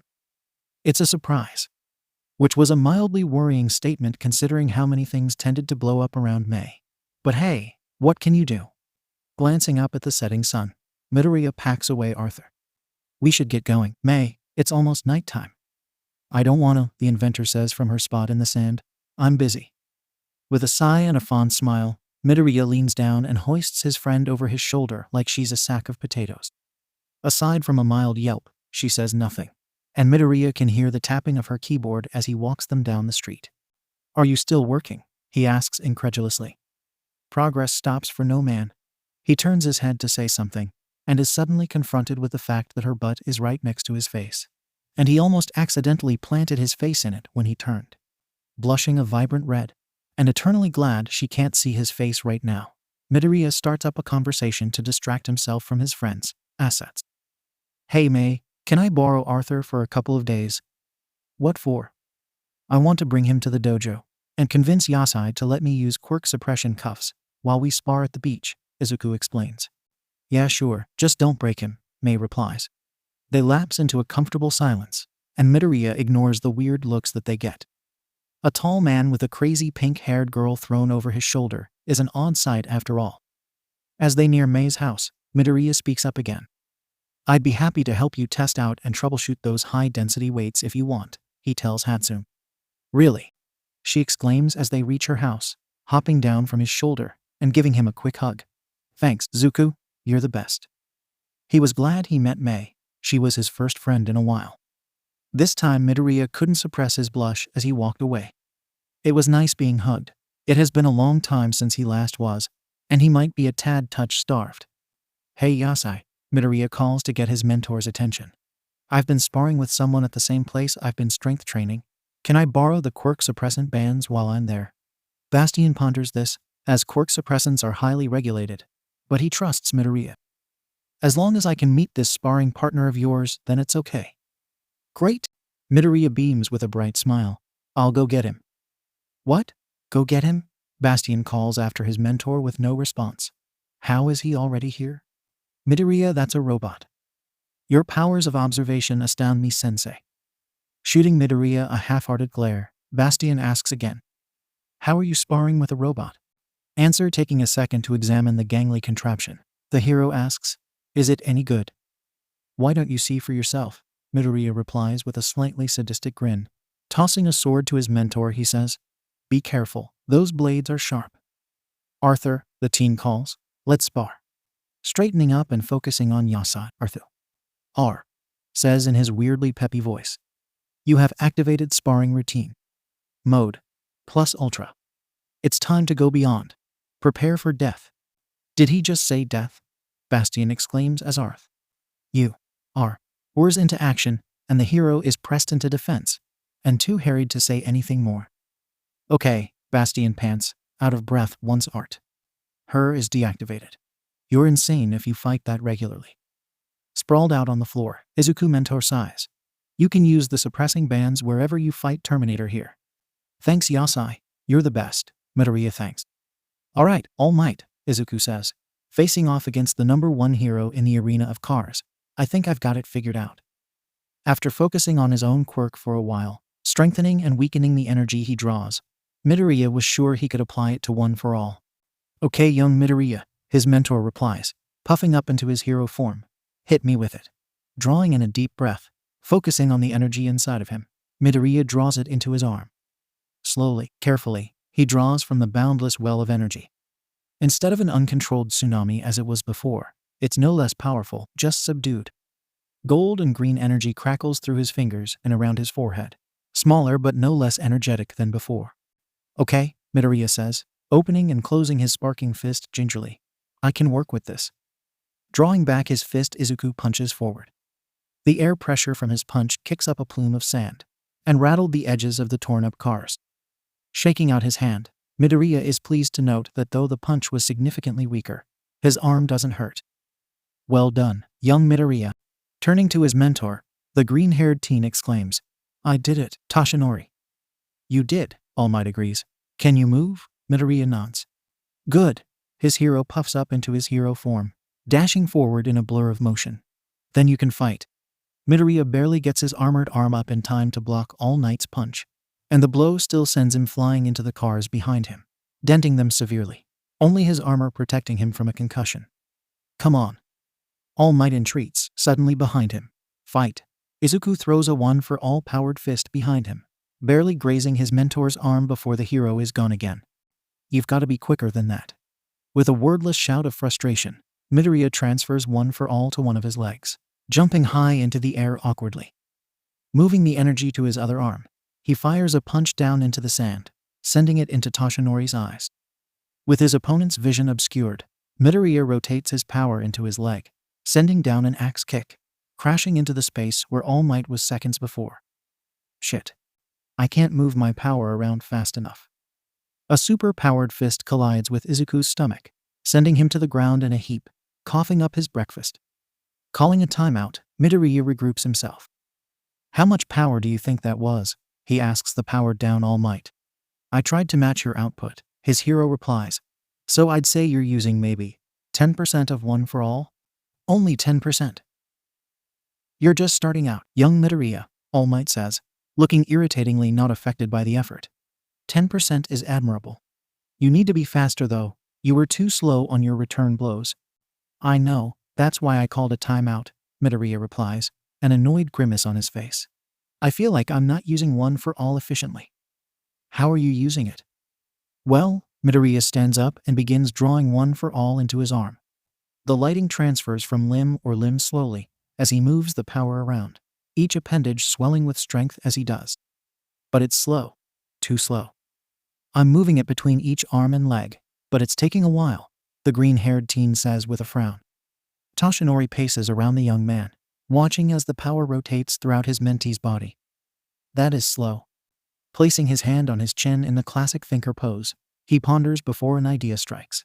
When you're lifting heavy objects, do you only use one arm? No, Midoriya replies bewilderedly. What about when you attack with a kick? All Might asks again. Do you use your hips and other leg for leverage? Or is it a both-leg operation? Both legs, Izuku answers, still puzzled. But what does that have to do with, excited now, Midoriya focuses inward. And instead of drawing one for all into just one arm, he pulls it out into his entire upper body. Yagi takes in the sight of his pupil's torso and arms sparking with energy and applauds. Well done. Midoriya pushes it to his legs and hips next. And it's quicker. Much quicker than rotating it amongst his limbs. It still takes a second or two. But compared to the long drawn-out process of before, it's practically instantaneous. With a whoop of glee, Izuku throws a flurry of super-powered punches, kicking up a flurry of sand with the barrage of wind pressure. This technique, he says with a wide grin, facing his idol, is so much better. I can work with this. That's great, my boy, All Might exclaims, a smile gracing his features at his young friend's excitement. Do you have a name for this technique? Looking down at the energy coating his arms, Midoriya recalls a memory. One of May excitedly describing engineering terms with the excitement of someone doing things they love. I've got one, Izuku says confidently. One for all, 𝐀𝐦. The thing about suddenly gaining super speed, Midoriya thinks with a grunt as he slams face first into a car door with though forced to shear it from its hinges, is that it doesn't come with an immediate understanding of how to use it. Shaking the sand and metal shavings from his hair, the ninth holder stands up with a grunt, facing the opposite wall of cars, preparing to try yet again to get his new speed under control. It had been a month since he was given one for all, and his control, as well as the amount he could actually use, had improved in leaps and bounds, with the notable exception of running. For some reason, his body and mind just couldn't connect when it came to running with one for all. Kicking and jumping went fine, but running left him stumbling, tripping, and running into things. Toshinori was no help at all, one for all apparently having come completely natural to him, only able to give the advice, you've got to feel it, and clench your butt cheeks. It probably also didn't help that his one for all threshold had increased as well. Izuku was now comfortably using what Toshinori, and he estimated to be 20% of the awesome power. And Midoriya can now use about 5% of it subtly, without sparkling like the 4th of July. Midoriya trudges into Bastion's dojo, and is taken by surprise when an unfamiliar voice catches his attention. I don't suppose you know when Bastion will be back? Izuku almost drops his duffel bag as he jumps in surprise. Sorry I surprised you, a blue-haired man laughs. That was quite a reaction though. It wasn't unusual to see people he didn't know at the dojo, given that it was a hub for underground heroes, but something about the man, who was familiar, and certainly a hero given his physique and general bearing, was familiar in ways that underground pros never were. He'll be back in an hour or so, Midoriya replies, analyzing what he could about the stranger, trying to figure out his hero identity. Went to the store for some groceries. The man's face isn't recognizable, which given the popularity of heroes means that he's one of the few that are masked, which significantly narrows the pool of options. A diminutive 𝐀𝐦 logo on his shoes, and a set of exhaust pipes peeking from beneath his sleeves cement the man's identity. 𝐀𝐦. Midoriya is internally freaking out, yet outwardly calm. 𝐀𝐦 is one of his favorite heroes, and it's all he can do to not gush and ask for his autograph.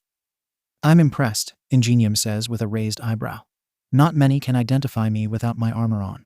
You can call me Tensei Ida. Nice to meet you, Tensei, Midoriya nods. I'm Midoriya Izuku.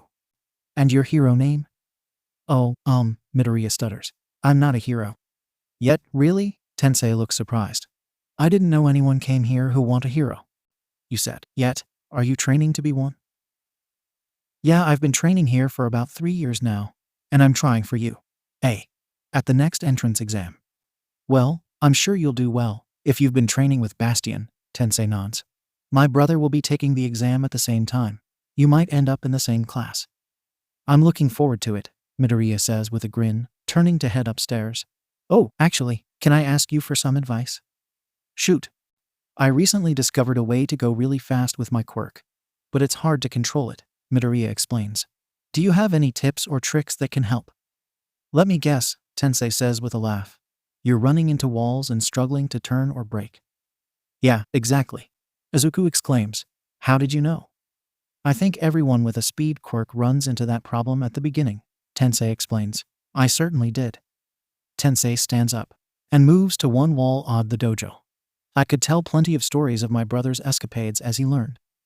There's no easy quick way to get better, other than hard work and practice. But there is one tip I can give. The secret, 𝐀𝐦 says, before his engines rev and he blurs to the other wall, executing a sharp turn and speeds back again in an instant, is precision. Midoriya is oddly sweaty and disheveled, Toshinori notes as he gets to the arena of cars, almost like he's been here and been practicing for hours, which is mildly concerning considering it is currently barely minutes past dawn. His protege is practically vibrating with excitement, shaking out the jitters in his limbs and jumping up and down. So eager to get your ass kicked today, young Midoriya? Toshinori asks. I might surprise you today, Izuku says with a smirk. Very well, All Might says, shifting to his hero form. Let's fight. Faster than he's been before, Midoriya sweeps a leg through the sand, kicking it into his eyes and forming a veil of it, obscuring him from view. All Might claps, dispelling the sand, and he blinks in surprise when Izuku isn't there. A crackle of energy behind him alerts him, and Toshinori spins to see Izuku running along the wall of cars, legs sparking as he speeds towards him. His surprise at his mentee's mastering of running is so great that he doesn't react in time to stop the brutal kick to his side, sending the hero stumbling backward. Very good, Toshinori exclaims, a proud smile on his face. Now we can really fight. A powered smash to his student's face sends the teen rocketing backward with a clang. And as Izuku stands up with a groan, he thinks, yeah, I still have a long way to go. Hey, Mei, I can't stay long. Yosai said he wanted me at the dojo today, Izuku calls as he walks into his friend's workshop, dropping his bag on the ratty couch that is suspiciously marked with more scorch marks. Hey Thur. Midoriya nods to the stationary robot in the corner. Long time no see.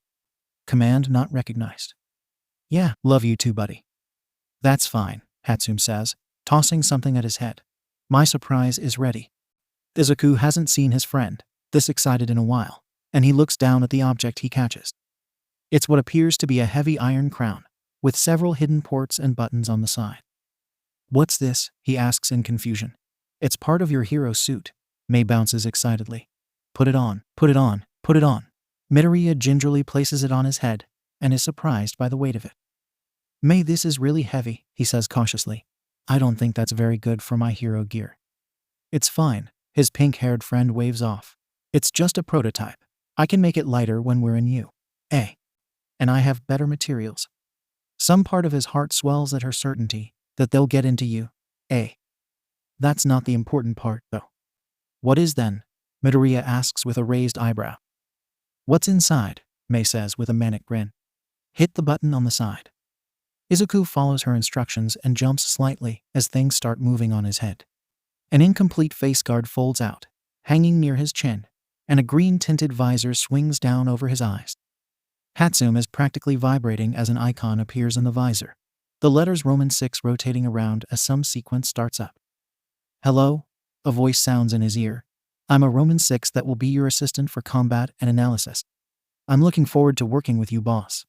The voice is excited, with a slight staticky quality to it. Midoriya looks at Hatsum in awe. Is this an AI? Technically, she's a Roman 6, Hatsum explains. She's there to aid you with analyzing villains and situations, and she can hopefully help you out. Mei, this is incredible, but why? Hatsum blushes slightly, but soldiers on. You're my best friend, Zuko, and I can't be out there with you in the field. And this is the best thing I can think of to protect you. Mei, Midoriya's voice softens as he wraps his friend in a hug. Thank you. They separate a moment later, both with light blushes on their faces, and Midoriya asks a question. Does she have a name? I actually thought you could name her, Hatsum explains. Midoriya thinks for a second, recalling the Roman 6 icon that popped up in the startup sequence, and makes a decision. I'm gonna call her Roman 6. You know that Roman 6 stands for virtual intelligence, right? I'm gonna call her Roman 6, Midoriya says adamantly. Hatsum facepalms as the newly christened Roman 6 pipes up. I like it. Whatever, Mei says as she laughs. Never change, Zuko. Midoriya moves to hand the crown back to his friend, but Hatsum waves him off. Keep her. She's going to learn from you the more you interact, so you should work with her as much as you can. Izuku nods in understanding, stashing it in his bag. She's equipped with Bluetooth and satellite access, 𝐻𝐡𝐚 explains, and will connect to your phone and any calm system automatically. Thanks a lot, 𝐻𝐡𝐚, Midoriya says, hugging her again and making his way out of the door. This is the best birthday gift ever. It's his birthday? May asks Arthur, confused. Did you know that? Arthur, naturally, doesn't answer. As Midoriya unlocks the door to the dojo, something makes him hesitate. Some sixth sense or tingle down his spine. It's not like when his quirk shouts that he's in danger, so he warily opens the door anyways. The interior is completely dark, a rarity for this time of day, and it sets him even more on edge. Taking a cautious step inside, he shuts the door and makes for the light switch on the far wall. Arms suddenly wrap around him from behind, and almost on instinct Midoriya throws an elbow back, slamming into his attacker into the ground. The lights flip on, and a giant cry of surprise accompanied by the sounds of confetti poppers rings out. Midoriya freezes like a deer in the headlights as the decorations, party hats, cake, presents, and groaning chameleon on the floor behind him register. I told you, you shouldn't have surprised him, Dendro says smugly to the chameleon hero as she helps him stand up gingerly. The rest of the underground heroes crowd Midoriya, slapping him on the back and giving him hugs, wishing him a happy birthday. Midoriya has tears of happiness in his eyes. Guys, you shouldn't have. Why wouldn't we celebrate our favorite hero to be's birthday? Bastion says with a laugh, ruffling Midoriya's long hair playfully. How did y'all even know? Midoriya was fairly certain he didn't tell anyone when his birthday was. He wasn't fond of celebrating it given that it was also the anniversary of his father's disappearance. Dendro hacked the quirk registry, Yasai deadpans, pointing at the paralytic hero who waves sheepishly in response. Well, Midoriya says, that's, certainly one way to do it. Before anyone else can say anything, a wolf whistle cuts through the room. Hey whoa, hunk alert, Midnight calls out, stalking through the front door with Aizawa and present Mix in tow. Leave the kid alone, Kayama, Aizawa grunts, walking up to Midoriya and slugging him in the shoulder and greeting. Damn, you got tall, Izuku. What are you two talking about? Midoriya asks with bewilderment, looking down at himself. Wait, what the fuck? The shirt he's wearing, one of his favorite shirts Miju, looks practically painted on, his abs and defined chest muscles readily apparent, his biceps straining at the fabric. It's also shorter. Or am I taller, he thinks, as the shirt's a scant few inches from being a crop top. Several inches of his ankles are showing on his sweatpants, and now that his attention has been brought to it, all of his clothes feel tighter. Kid, you're like 6'5" now, Aizawa says. You realize that, right? When the hell did this happen? Awa, present Mike cries. Our little listener is all grown up. They're interrupted by Pathfinder, Chameleon, and Double Tap all groaning in anguish, forking over a couple of thousand yen to a smiling Panacea. Why'd you have to tell him, Midnight? Pathfinder whined. We had almost gotten to the date I picked. Y'all bet on when I would notice this? Midoriya exclaims incredulously. Yeah, no offense, sweetie, Panacea replies. But you're very oblivious. Midoriya groans, slamming his head into the wall again and again. Only my life. Over in the corner, an unseen Tensei leans over to Tsukachi. Are they always like this? The detective nods sagely. They're the oddest makeshift family I've ever met. After Midnight secures a promise for them to go shopping for clothes soon, something that sends Kayama and Hisashi bouncing with excitement, and Aizawa groaning. On a scale of 1 to 10 of excitement, Shoto was dead and Hisashi was rapidly vibrating towards 11. Everyone gathers around the table, handing out cake, and Midoriya gets handed his presents. Tensei gives him a pair of Ingenium sneakers. Hisashi gives him a set of fancy headphones. Midnight gives him a t-shirt that says, Hero Suit. Tsukachi gives him a signed All Might poster that would have reduced him to tears had he not been pretty desensitized to All Might's presence. Yasai approaches next, a long thin bundle wrapped in cloth. I had this commissioned for you, he says seriously, by a traditional blacksmith in Europe.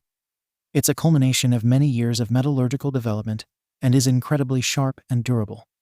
He sets it on the table and Midoriya unwraps it. A gleaming sword sits in front of him. It's a hand-and-a-half sword, a plain steel hilt wrapped in wire, a thin crossbar, and a sturdy pommel complement the shiny blade, the imprints of hours of hammerwork evident on its smooth surface. Izuku's eyes shimmer with unshed tears as he embraces his mentor of several years. Thank you so much, Yasai. This means a lot. Bastion pats him on the back as he hugs him in return. Here, I think you'll like this. Aizawa's raspy voices startled him. And Izuku looks up to see the erasure hero handing him a cardboard tube. "This is from all of us here at the agency." Midoriya pops the cap off and unfurls the poster inside. It's a large poster, maybe 4 feet long, and is certainly a custom job.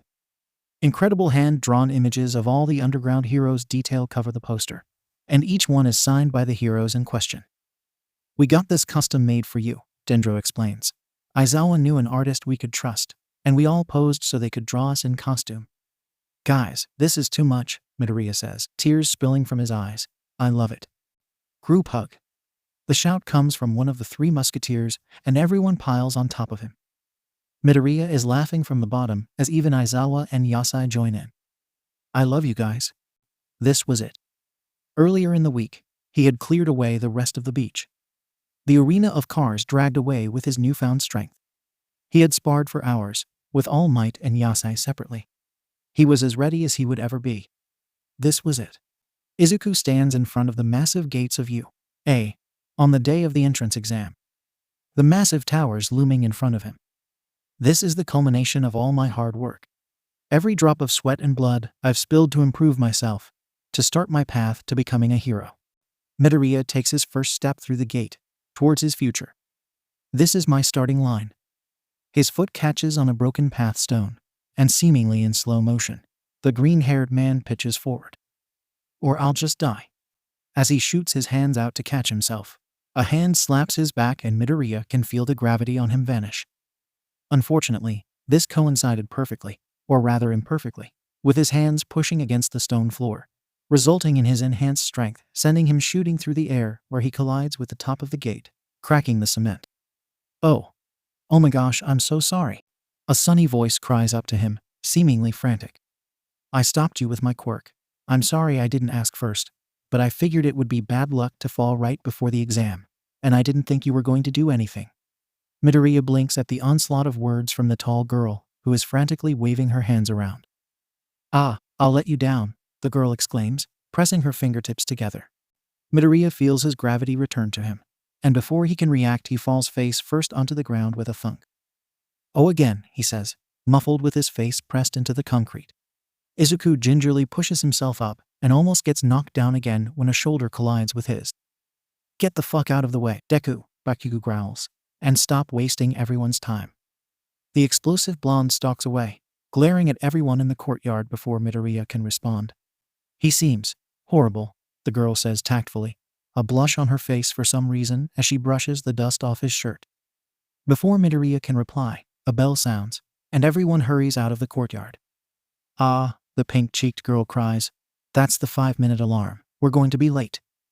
She rushes into the building with a hurried, "Nice to meet you, Deku," thrown behind her as she goes. Well, Midoriya thinks, that certainly was a sequence of events. A moment later, what she said dawns on him. Shit. I'm going to be late for the written exam. I have to find my room. And the green-haired teen rushes in after her. Momo Yaoyorozu is panicking. One might think that she is panicking because she has to take the recommended student's entrance exam in a few hours, a notoriously cutthroat test with few who pass it. One would be wrong. One could also think that she is panicking because she has to take the UA written exam, something that has a minuscule 12% acceptance rate. One would also be wrong about that. No, Momo Yaoyorozu is panicking because she, a composed society girl, creation quirked, heir of the famous Yaoyorozu family, has 2 minutes before the written exam starts. And she is very, very lost. She rounds a corner of the maze-like halls of UA, chanting to herself, 13C, 13C, 13C, 13C, as she frantically looks for her testing room, room 13C. The rooms around her are labeled Z, which makes no sense at all, so Momo dashes off down another hallway. Yaoyorozu darts around another corner, only to run into what feels like a moving brick wall, and fall onto the ground. Ouch. Rubbing her forehead as a red mark makes itself evident, the black-haired girl gazes up to see her obstacle. A green-haired man with a concerned look on his face gazes down on her. "Are you all right?" he asks, extending his hand down to help her up. "That was quite a fall. You seem to be in a hurry." Momo takes his hand, and the man levers her up. However, due to their foot placement, Momo ends up pressed against his chest once she stands up. His very firm, muscular chest. The creation quirked girl can feel her cheeks burning as she feels his muscles flex against her. And she says, "I'm sorry. I'm just in a hurry because I can't find the room in which I'm supposed to take my test." Her face burns even redder as she catches her slip. My test. The man has a confused look on his face as he takes a step backward. And Momo catches a glance of his bulging muscles underneath a shirt that says, "Hero suit," which is odd. "Do you know what room you are in?" 13B, she tells him, slowly gaining control of her blush. "You're in luck," the man says with an easy grin. "I'm in 13A, and I know where it is." He quickly guides her down a staircase, down a hallway, and halfway up another hallway. "Here we are," he says brightly. 13A and 13B. "Thank you," she says profusely. "I was exceptionally lost." "It's no problem," the man waves off. "Good luck on your test. I hope you get in." "And you as well," Momo replies, entering her testing room just as the bell rings. Man, Izuku thinks, walking into his own room. If all the girls at UA are as pretty as her and the girl at the gate, I'm going to spontaneously combust.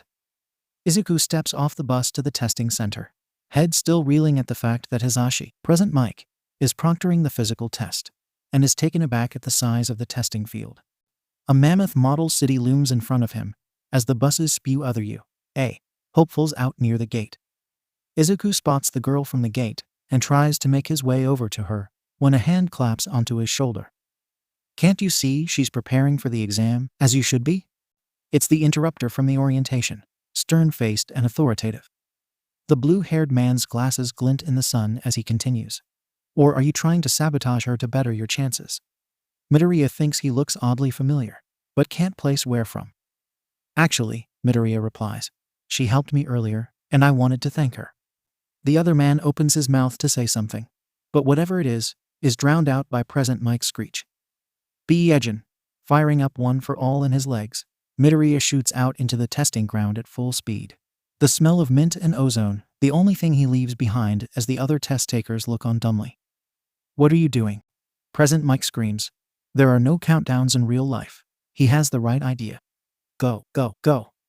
The rest of the test takers take off after the green-haired man as he reaches the first robots. Midoriya smirks as he comes upon the first of the mock opponents. Robots are his best-case scenario, as he can be destructive as he wants with them. He had reached 30% power with one for all the following week, and Izuku uses the full force to slams his armored fist through the head of the one-pointer facing him. The power from the punch blows away the robot behind his target as well, and Midoriya grins, energy crackling along his armored arms and chest. Oh yeah, this is going to be fun. Aizawa shoots a glance at the emaciated form of All Might in the corner of the observation room. He had been just as surprised as the rest of the teachers when Nezu had announced that All Might would be teaching this year, and would willingly admit that he had choked on air when the number one had revealed his injury and time limit to them. The implications of the weakness of the symbol of peace was not lost on Shota. And while he doesn't agree with the publicity the man draws, there's no concealing the fact that All Might is a tremendous and capable hero. The skinny man discreetly wipes away some blood from the corner of his mouth, and Aizawa is drawn off of his people watching as Hisashi calls start.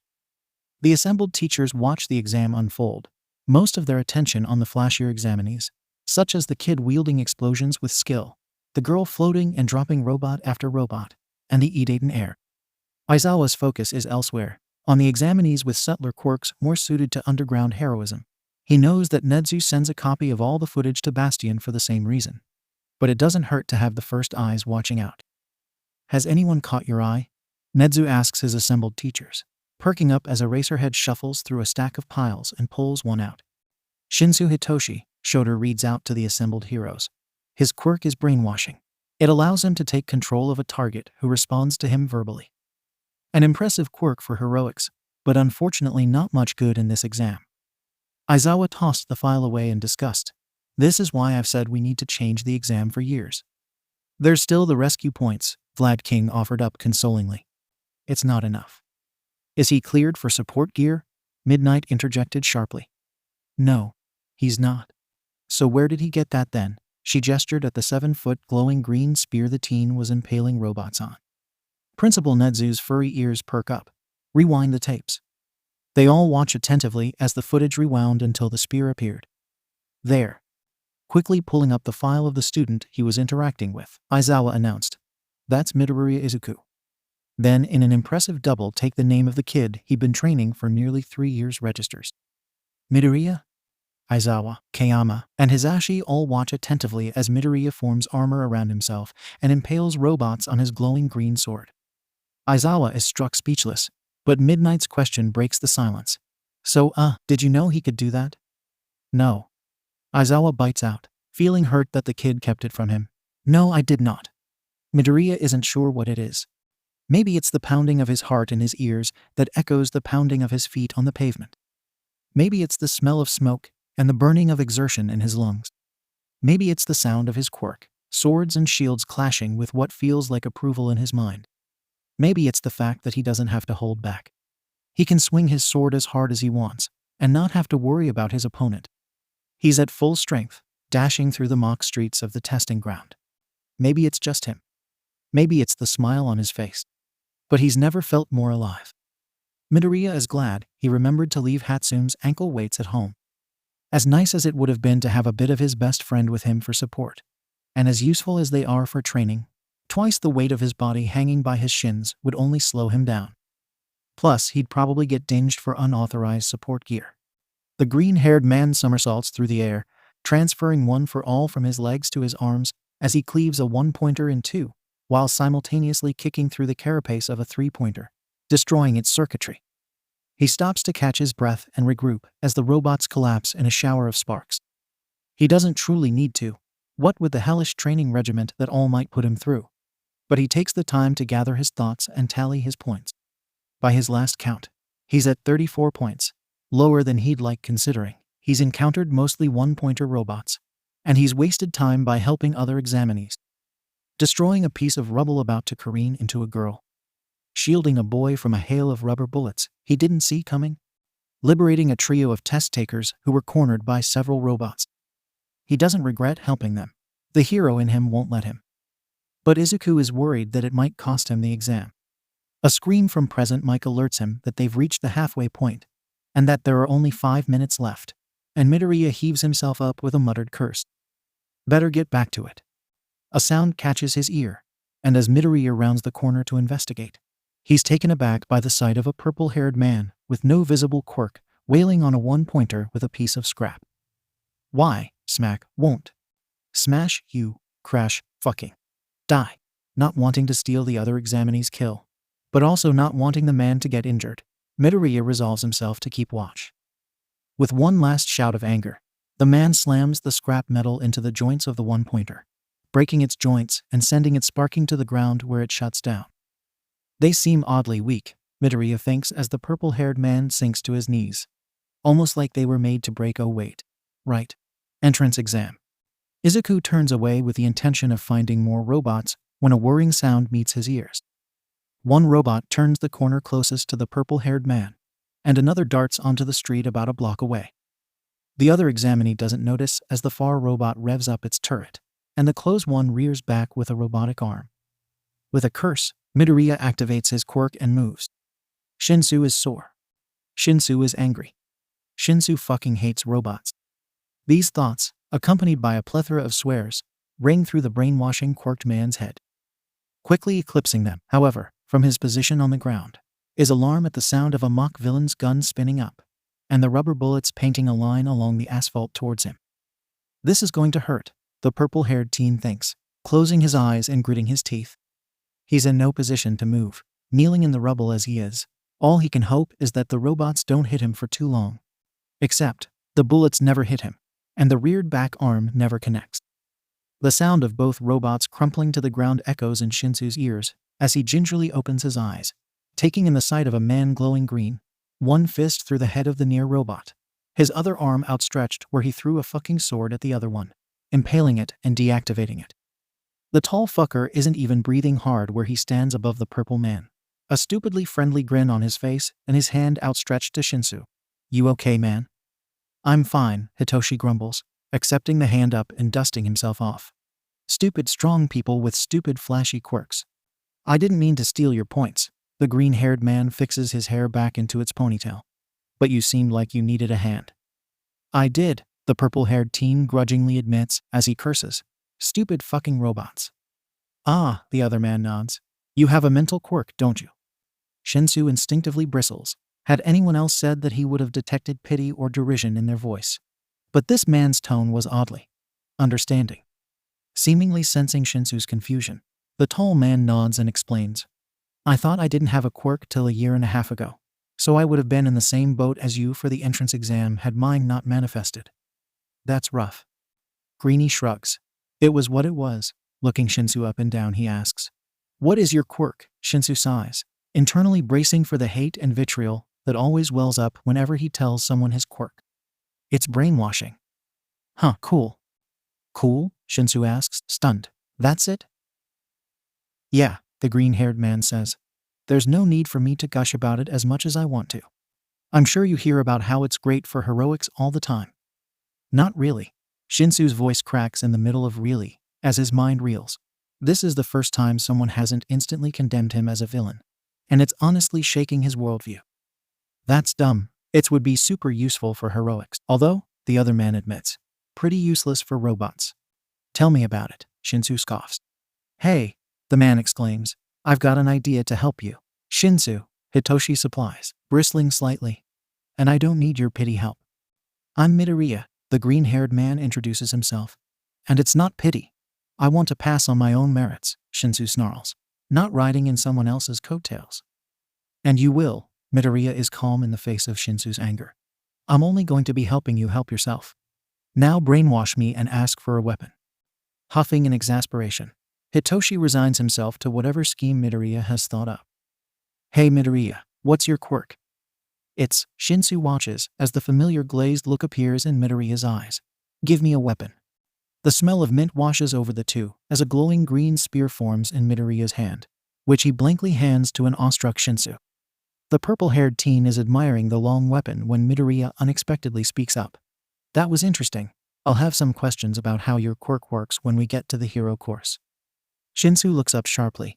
Did he just break out of my brainwashing? Anyways, good luck, Midoriya calls as he begins jogging away. I'll see you later. Wait, 𝗀𝐸 shouts after the odd man. How do I use this? It's easy, Midoriya shouts, voice fading into the distance. Just stick them with a pointy end. Hitoshi shakes his head wryly, looking at the spear in amusement. Right? Just stick them with the pointy end. How hard could it be? The teacher's control room is quiet as the footage stops. Toshinori smiles softly, proud of his successor's actions. Acting like a true hero, Izuku, always helping others. I do love seeing ingenuity in our applicants. Nedzu's voice rings out as the assembled teachers process the footage, watching the two applicants part as the tape wins back to the present actions of the examinees. That's all well and good, 𝗏𝐷 replies. But how do we score that? Applicants are split up into separate testing grounds just so the teachers don't face dilemmas in scoring like this. It was rare for complete strangers to aid each other in ways that could affect scoring. Most tried to work on gaining their own points rather than help other people score. 𝗀𝐸 was scoring points, but he couldn't have gotten them without the spear Midoriya had given him. Isn't it obvious? Nedzu laughs.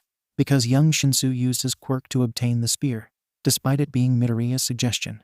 We cannot penalize them, so we must award him the points. The Chimera claps his furry hands together. In addition, award Midoriya rescue point for each point 𝗀𝐸 acquires with the spear. As the teachers mutter to themselves and adjust the scoring program accordingly, the principal's voice rings out again. Keep a camera on Midoriya. I have a feeling he still has some surprises for us. Some of the teachers shudder at the ominous glee in the principal's voice. Anyone who attracts Nedzu's attention that way is not someone to be envied. Keep a camera on Midoriya. I have a feeling he still has some surprises for us. Some of the teachers shudder at the ominous glee in the principal's voice. Anyone who attracts Nedzu's attention that way is not someone to be envied. Uraraka Ochako has never felt better. The scent of gunpowder, hot metal, ash, and oddly enough, mint filling her senses. The sounds of crashing metal and the burn of exertion in her muscles. The feeling of adrenaline coursing through her veins offsetting the growing pit of nausea from quirk use. She's in her competitive element. She's practically floating, quirk notwithstanding. It's great to be able to go full out, she thinks as she releases her quirk, sending a pair of 3-pointers plummeting to the ground. All her training for the entrance exam had been primarily focused on upping her quirk's limit, so being able to let loose in a combat situation was new and exciting. With a grunt of discomfort, she removes her gravity and leaps to the roof of a nearby building, stomach protesting as she floats through the air. Her time limit of floating herself without succumbing to nausea has improved over the past couple of months, but it is still an uncomfortable process. Alighting softly on the edge, she returns her gravity and surveys the battlefield, looking for areas to gain more points. A commotion catches her eye, a student cornered by a two-pointer, her hair-based quirk doing nothing to defend her from its strikes. Jumping down, 𝐸𝐸 removes her gravity just enough to keep her fall under lethal speeds, and releases her quirk just in time to slam onto the shoulders of the robot, driving it to the ground in a shower of sparks. 52. The pink-cheeked gravity girl crows out her points, shaking her hair back into its place from where it had fallen into disarray due to her rough landing. Thanks, the other girl gasps. It almost had me.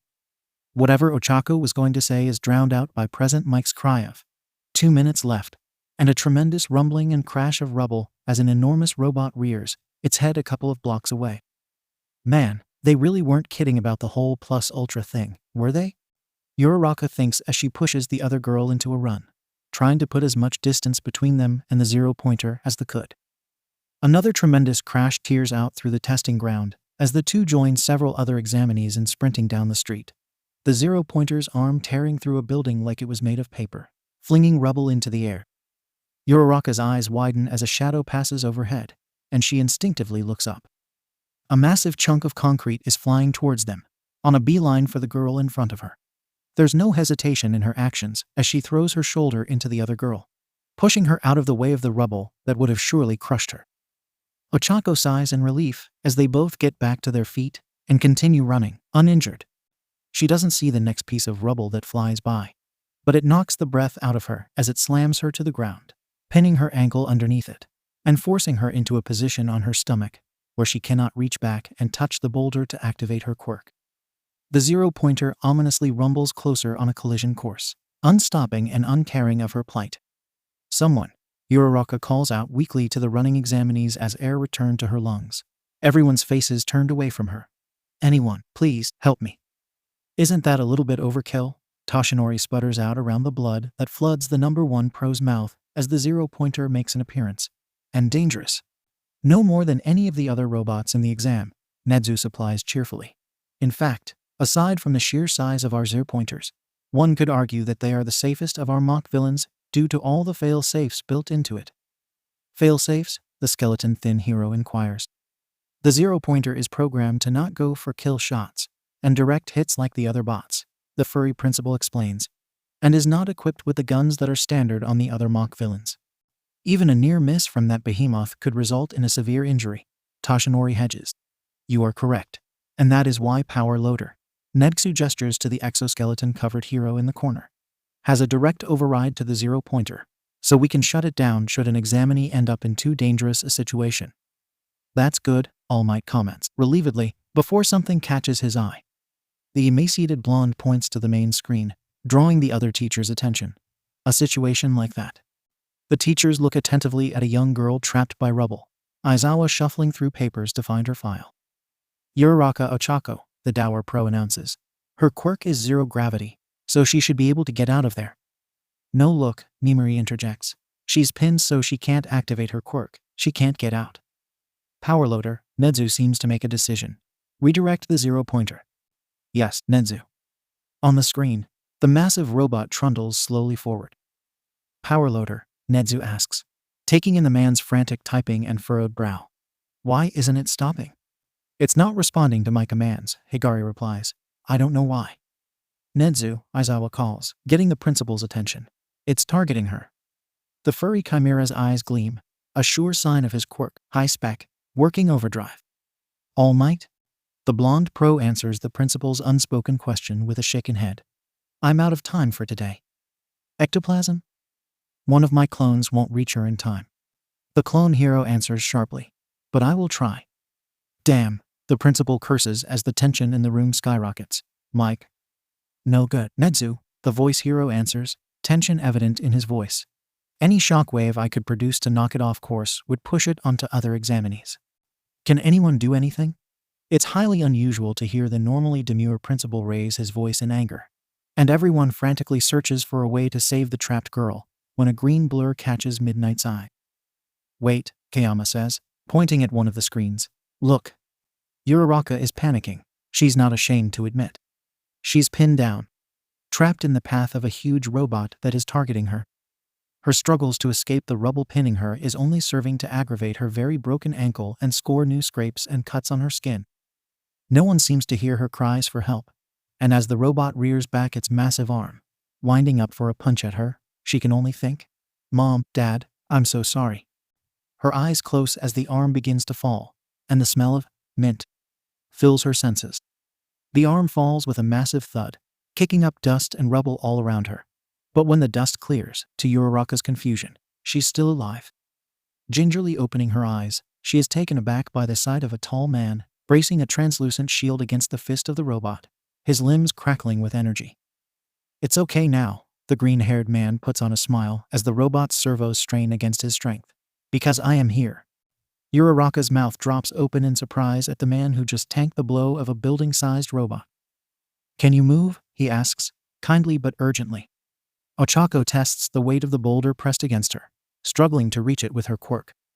"No." She apologizes, wincing in pain. The zero-pointer rears back its hand, freeing the man from the crushing force before quickly slamming back down. A blow that the man meets with a roar and a clash of his ghostly green shield. She watches as the pavement around the man cracks, his legs sinking into the craters formed from the force of the blow. He can't keep this up, Uraraka realizes. I can't keep this up, Midoriya realizes, gritting his teeth through his smile as he feeds more of One for All into his arms. He's up to 45% now, he thinks, and he can feel the strain tugging at his arms. He's also certain that an X-ray would show hairline fractures on his superpowered arms. Wincing through his pain, his analytical mind races. He can't let go, because the next blow would crush himself and the gravity girl. He can't snatch the girl and run away for the same reason. The zero-pointer is too close and too fast. He really has only one option. Time to go plus ultra, he thinks grimly.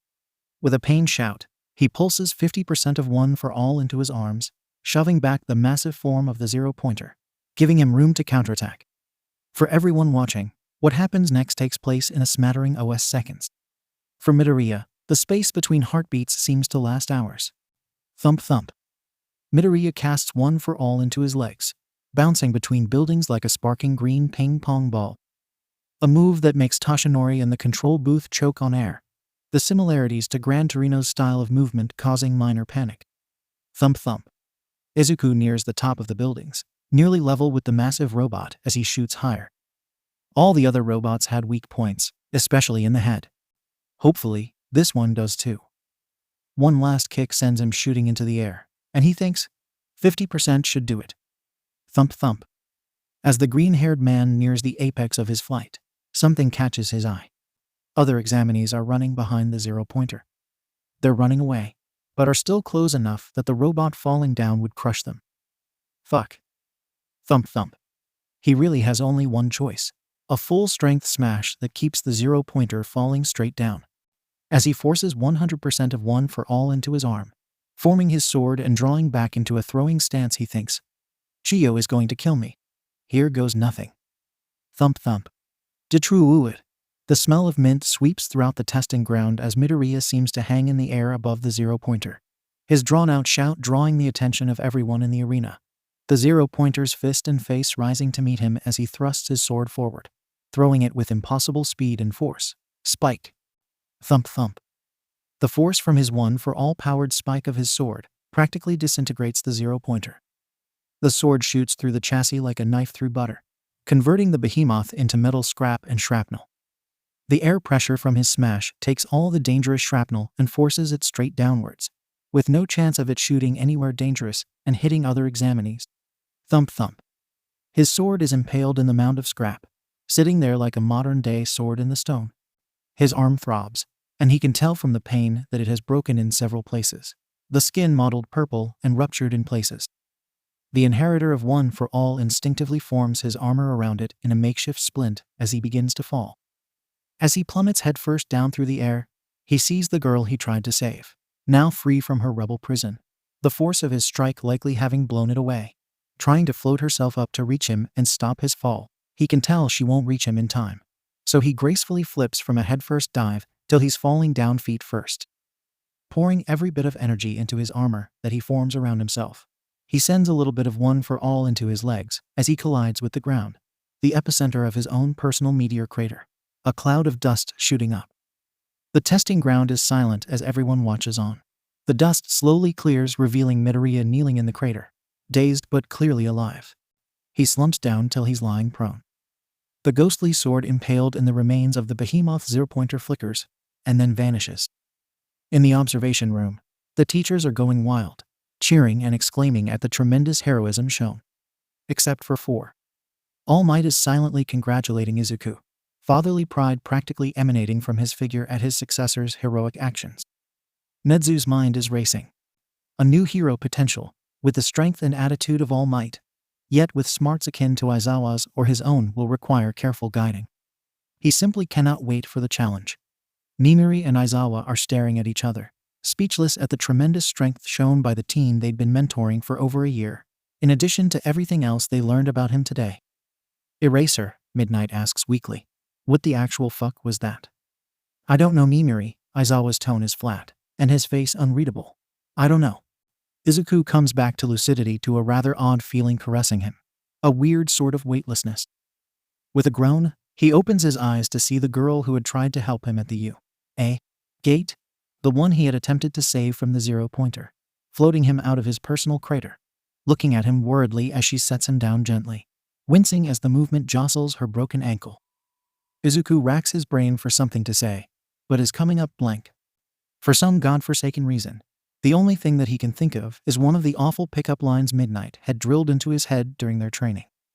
So, he addresses the gravity girl without thinking. You come here often? The girl stares at him for a minute in confusion, before dissolving into a fit of giggles. Midoriya's laughter at the absurdity of his question quickly follows behind. The injured pair dissolving into laughter as the stress of the day catching up to them. This is how Recovery Girl finds them. 2 students wreathed in the ruins of a zero-pointer, out of breath from laughter. The shouting that rouses a bleary Midoriya from his rest is not an unusual occurrence in the Bakugo household. Tension thrums through the air. Katsuki's aggression is equally matched by his mother's, making the hairs on Izuku's neck stand at attention. This, as well as the level of comfort he feels at Bastion's dojo, is why he rarely spends the night at the Bakugos.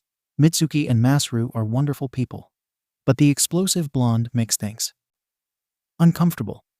Sighing to himself and tucking his feet into his red boots, as well as shrugging on his dad's old jacket, the green-haired man stealthily creeps out the bedroom and past the kitchen where the pair are fighting, checking the mail as he goes. The mail is, of course, the only reason he's sleeping at the Bakugos instead of the dojo, as his mailing address is technically there, due to his mother's will. Another perk of slipping out of the house unnoticed, Izuku thinks as he eases shut the door and pads down the street, trekking towards the dojo under the slowly brightening sky, is that I can avoid Kaken. The explosive blonde has been glaring daggers at Izuku ever since the entrance exam, as if he's offended by the very notion of the green-haired teen trying to be a hero. If harsh looks were weapons, Midoriya would be dead. However, they're not, and Mitsuki keeps Kaken in check while under her roof, so he doesn't have to worry about a confrontation while staying there. A confrontation on the street, however, is much more likely. Bakugo's angry looks point towards a storm brewing, and Izuku is not looking forward to when it breaks. Which is why he picks up the pace, itching to get out of the neighborhood before he can run into Bakugo. Midoriya is about halfway to the dojo, just crossing over into downtown Musatafu, when the notification for an incoming text catches his attention. Hoping it's Hatsume Toshinori, he slows down and pulls out the device, checking the message. It wasn't a text from either of those two, but instead from Roman 6, and doesn't that just blow Izuku's mind? Being able to message a virtual assistant that his best friend had created to aid in hero work seems like something out of a science fiction novel. Apparently, the virtual intelligence was receiving hardware and software updates by authorized users, which meant that Hatsume was likely on an engineering spree and wouldn't be texting back any time in the next couple days. With a fond smile, Midoriya sends a text to his pink-haired friend reminding her to eat and sleep at acceptable intervals, and text him back when she's done, picking up the pace again as he slips his phone into a jacket pocket, Midoriya thinks that it wouldn't be out of character for Mei to have been accepted immediately into the support course. Those high-density weights are truly miraculous and have holed up in the UA labs the second she could. Faltering slightly, Midoriya worries that UA might not be ready for the unique brand of genius and enthusiasm that is Hatsume. Should I warn them? He mutters to himself, concerned, before deciding. They have pro heroes as teachers. I'm sure whoever is teaching the support course can handle her. Across the city, a hero dressed in an excavator suit feels shivers of fear and foreboding trickle down his spine.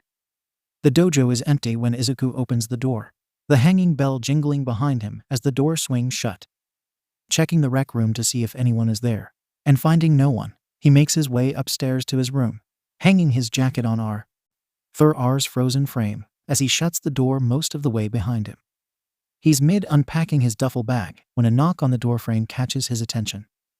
Looking up, the familiar form of his mentor, Yasai Yaoyorozu, also known as the pro-hero Bastion, is standing at the door. Midoriya, the look on Bastion's face is what the underground hero agency collectively calls the "you fucked up face." "We need to talk," he makes a beckoning motion as he turns away. "Come with me." Izuku runs through everything he could have done to warrant a scolding and comes up empty. So he sets his bag down quickly and hurries after his mentor. Shooting a quick, mostly joking text to Uraraka. The pair had exchanged numbers and a hearty fist bump when they parted ways after the exam that simply said, "If I don't text in 3 hours, avenge me." Izuku follows Yasai down into the dojo. "So?" his mentor says with a stern face. "So?" Midoriya's voice doesn't crack, but it's a close thing. "I received a set of very interesting footage this morning from an old friend of mine," Yasai says, expression unreadable. "Any idea what that was?" Taking in the look of pure confusion on his pupil's face, the old hero sighs and continues. "Nedzu sends me the entrance exam footage every year, so I can scope out any underground hero prospects." A raised hand forestalls Midoriya's incoming question, and the teen clamps his mouth shut. "And no, I don't know your score." "I wasn't going to ask that," Izuku grumbles petulantly. Ignoring the young man, Bastion pulls out his phone and opens it to show a video playing. "Care to tell me what's going on here?" Midoriya peers closer and sees the footage of him fighting a couple of 3-pointer robots, and then the massive 0-pointer. "That's me at the entrance exam," Izuku says, more a question than a statement, confused as to what Yasai is asking. "Nimichem," Bastion grunts. "When were you going to tell me? Your mentor who fights almost exclusively with aural energy shields, that you can create aura-based energy shields." "Oh my god," Midoriya thinks, disbelief and panic warring in his mind. "I forgot to tell Bastion. I am an idiot." He had been so busy training with all might and focusing on gaining control of one, for all that he had completely forgotten to tell Bastion about his quirk evolution. "Would you believe me if I said it had simply slipped my mind?" Midoriya offers up nervously. The look on Bastion's face tells Izuku exactly what his mentor thinks of that statement. "It's true. I was getting some strength training from someone else, and I got so busy working on my quirk I forgot." "𝐴𝐻, the old pro hums disbelievingly. "Whatever," he shrugs. "You're a kid, you make mistakes, but now you'll pay for them." Because that's not a concerning statement at all, Izuku thinks. "I'm going to train you to the bone on this new aspect of your quirk." Bastion's eyes glint wickedly. "Every day, maximum effort until you get into UA. If I get into UA, Midoriya mutters to himself, doubt welling in his mind. He had lost count of his points during his encounter with Shinsu and rescuing Uraraka from the 0-pointer, and was worried that he hadn't passed. The fact that All Might still hasn't messaged him back is not helping his anxiety on the outcome of the exam. "Hey," Bastion's gaze is softer now as he claps a hand to Midoriya's shoulder. "Don't doubt yourself. You're an amazing fighter with a heart in the right place. I'm sure your hard work hasn't gone to waste." "Thanks, Yasai," Midoriya sniffs, turning away to wipe away the tears welling up in his eyes, which his mentor kindly doesn't mention. "That means a lot." "I know, kid." Bastion ruffles Midoriya's fluffy green hair. "Now, tell me about what's new with your quirk." Straightening up and drawing his notebook from seemingly thin air, Midoriya flips through till he finds his quirks page. "I can form an aura-based armor around myself, as well as make a sword, shield, and spear with the same energy," Izuku lists off. "On top of my mastery of sword fighting that you already know about." Midoriya taps his chin, searching his brain for what he's forgetting. Oh yeah, I'm super limited in what I can form out of that aura armor. Only that basic sword, shield, and spear. And they can exist away from me for about 5 minutes, or till I lose concentration. And the rest of it? What? The whole super strength thing? Bastion asks incredulously. You vaporized a skyscraper-sized robot with one punch. Don't tell me you forgot. Oh, that, Midoriya says, as he doesn't really think of One for All and Green Knight as one quirk. So it took him a moment to realize what his mentor was talking about. Yes, that, Bastion echoes sarcastically. What was that? Luckily, Izuku and All Might had decided on a cover story for his newfound strength, and this would be its first test. If I focus the energy that I normally push into my armor onto my limbs, it enhances my strength to a huge extent, he explains. So much so that it's actually too much energy. It was a simple explanation, but one that apparently satisfies Bastion, so Midoriya keeps going. It's hard to keep my energy focused on my limbs when I'm also using my sword, shield, and armor, Midoriya explains, looking down at his arms as if they hold the secrets to his quirks. You said you had a trainer? Oh, yeah, Midoriya is noticeably nervous now. He's an old hero. You've probably never heard of him. Try me, Bastion says with a quirked eyebrow. Ah, Izuku winces. His name is Yagi Toshinori. Please don't recognize the name. HMPH, Bastion grunts, an odd glint in his eye. Thank God. Control is something we can work on, as well as dispersion, Yasai assures Midoriya, glossing over his student's answer. We have less time than if you had told me earlier, but we can make it count. I couldn't be where I am today without all the help I've gotten, Izuku thinks, still staring down at his clenched fists. Even with all my hard work, this is still just my starting line. I have so far to go. All right, Bastion grunts, interrupting Midoriya's train of thought. Let's see what you can do. Huh? Midoriya looks up in time to see a fist coated in yellow energy flying at his face.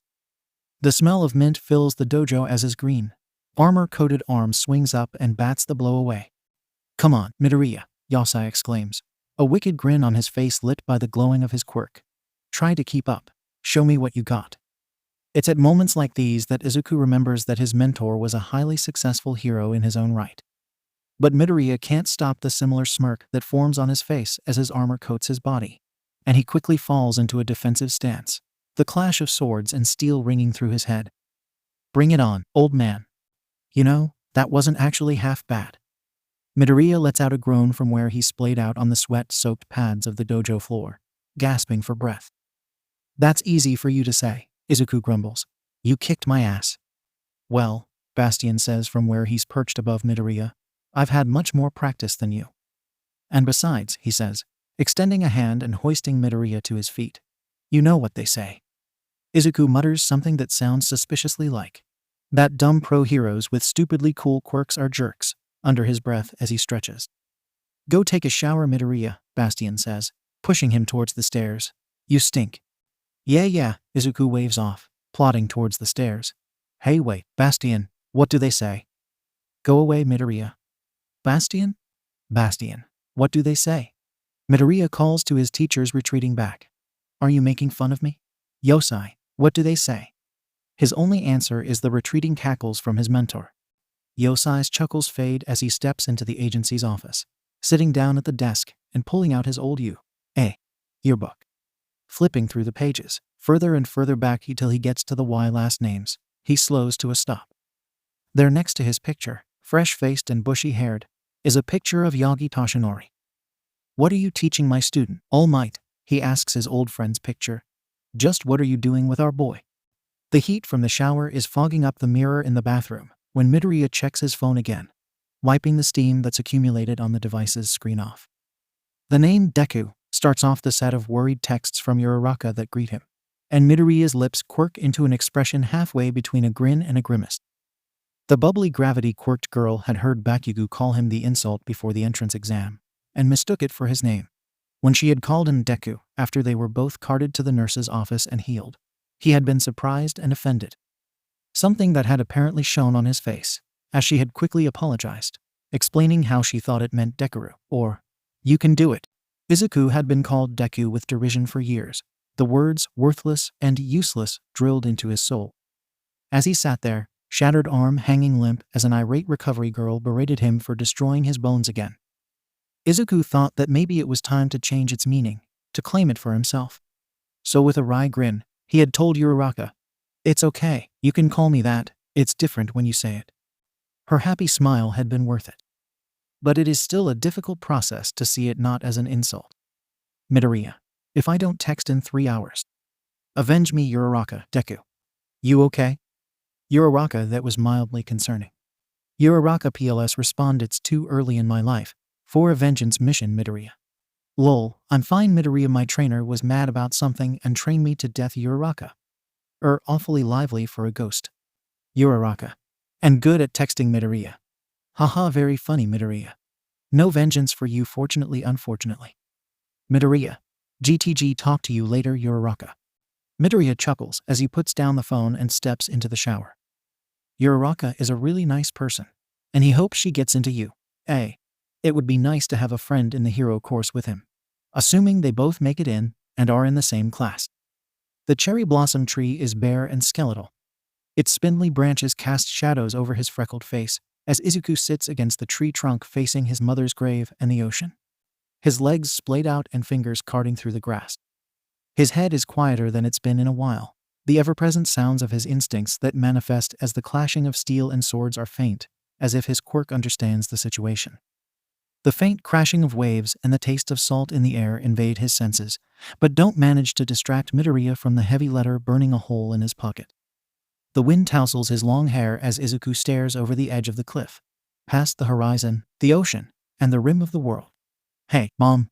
Izuku's lips quirk into a sad smile as he begins to speak haltingly.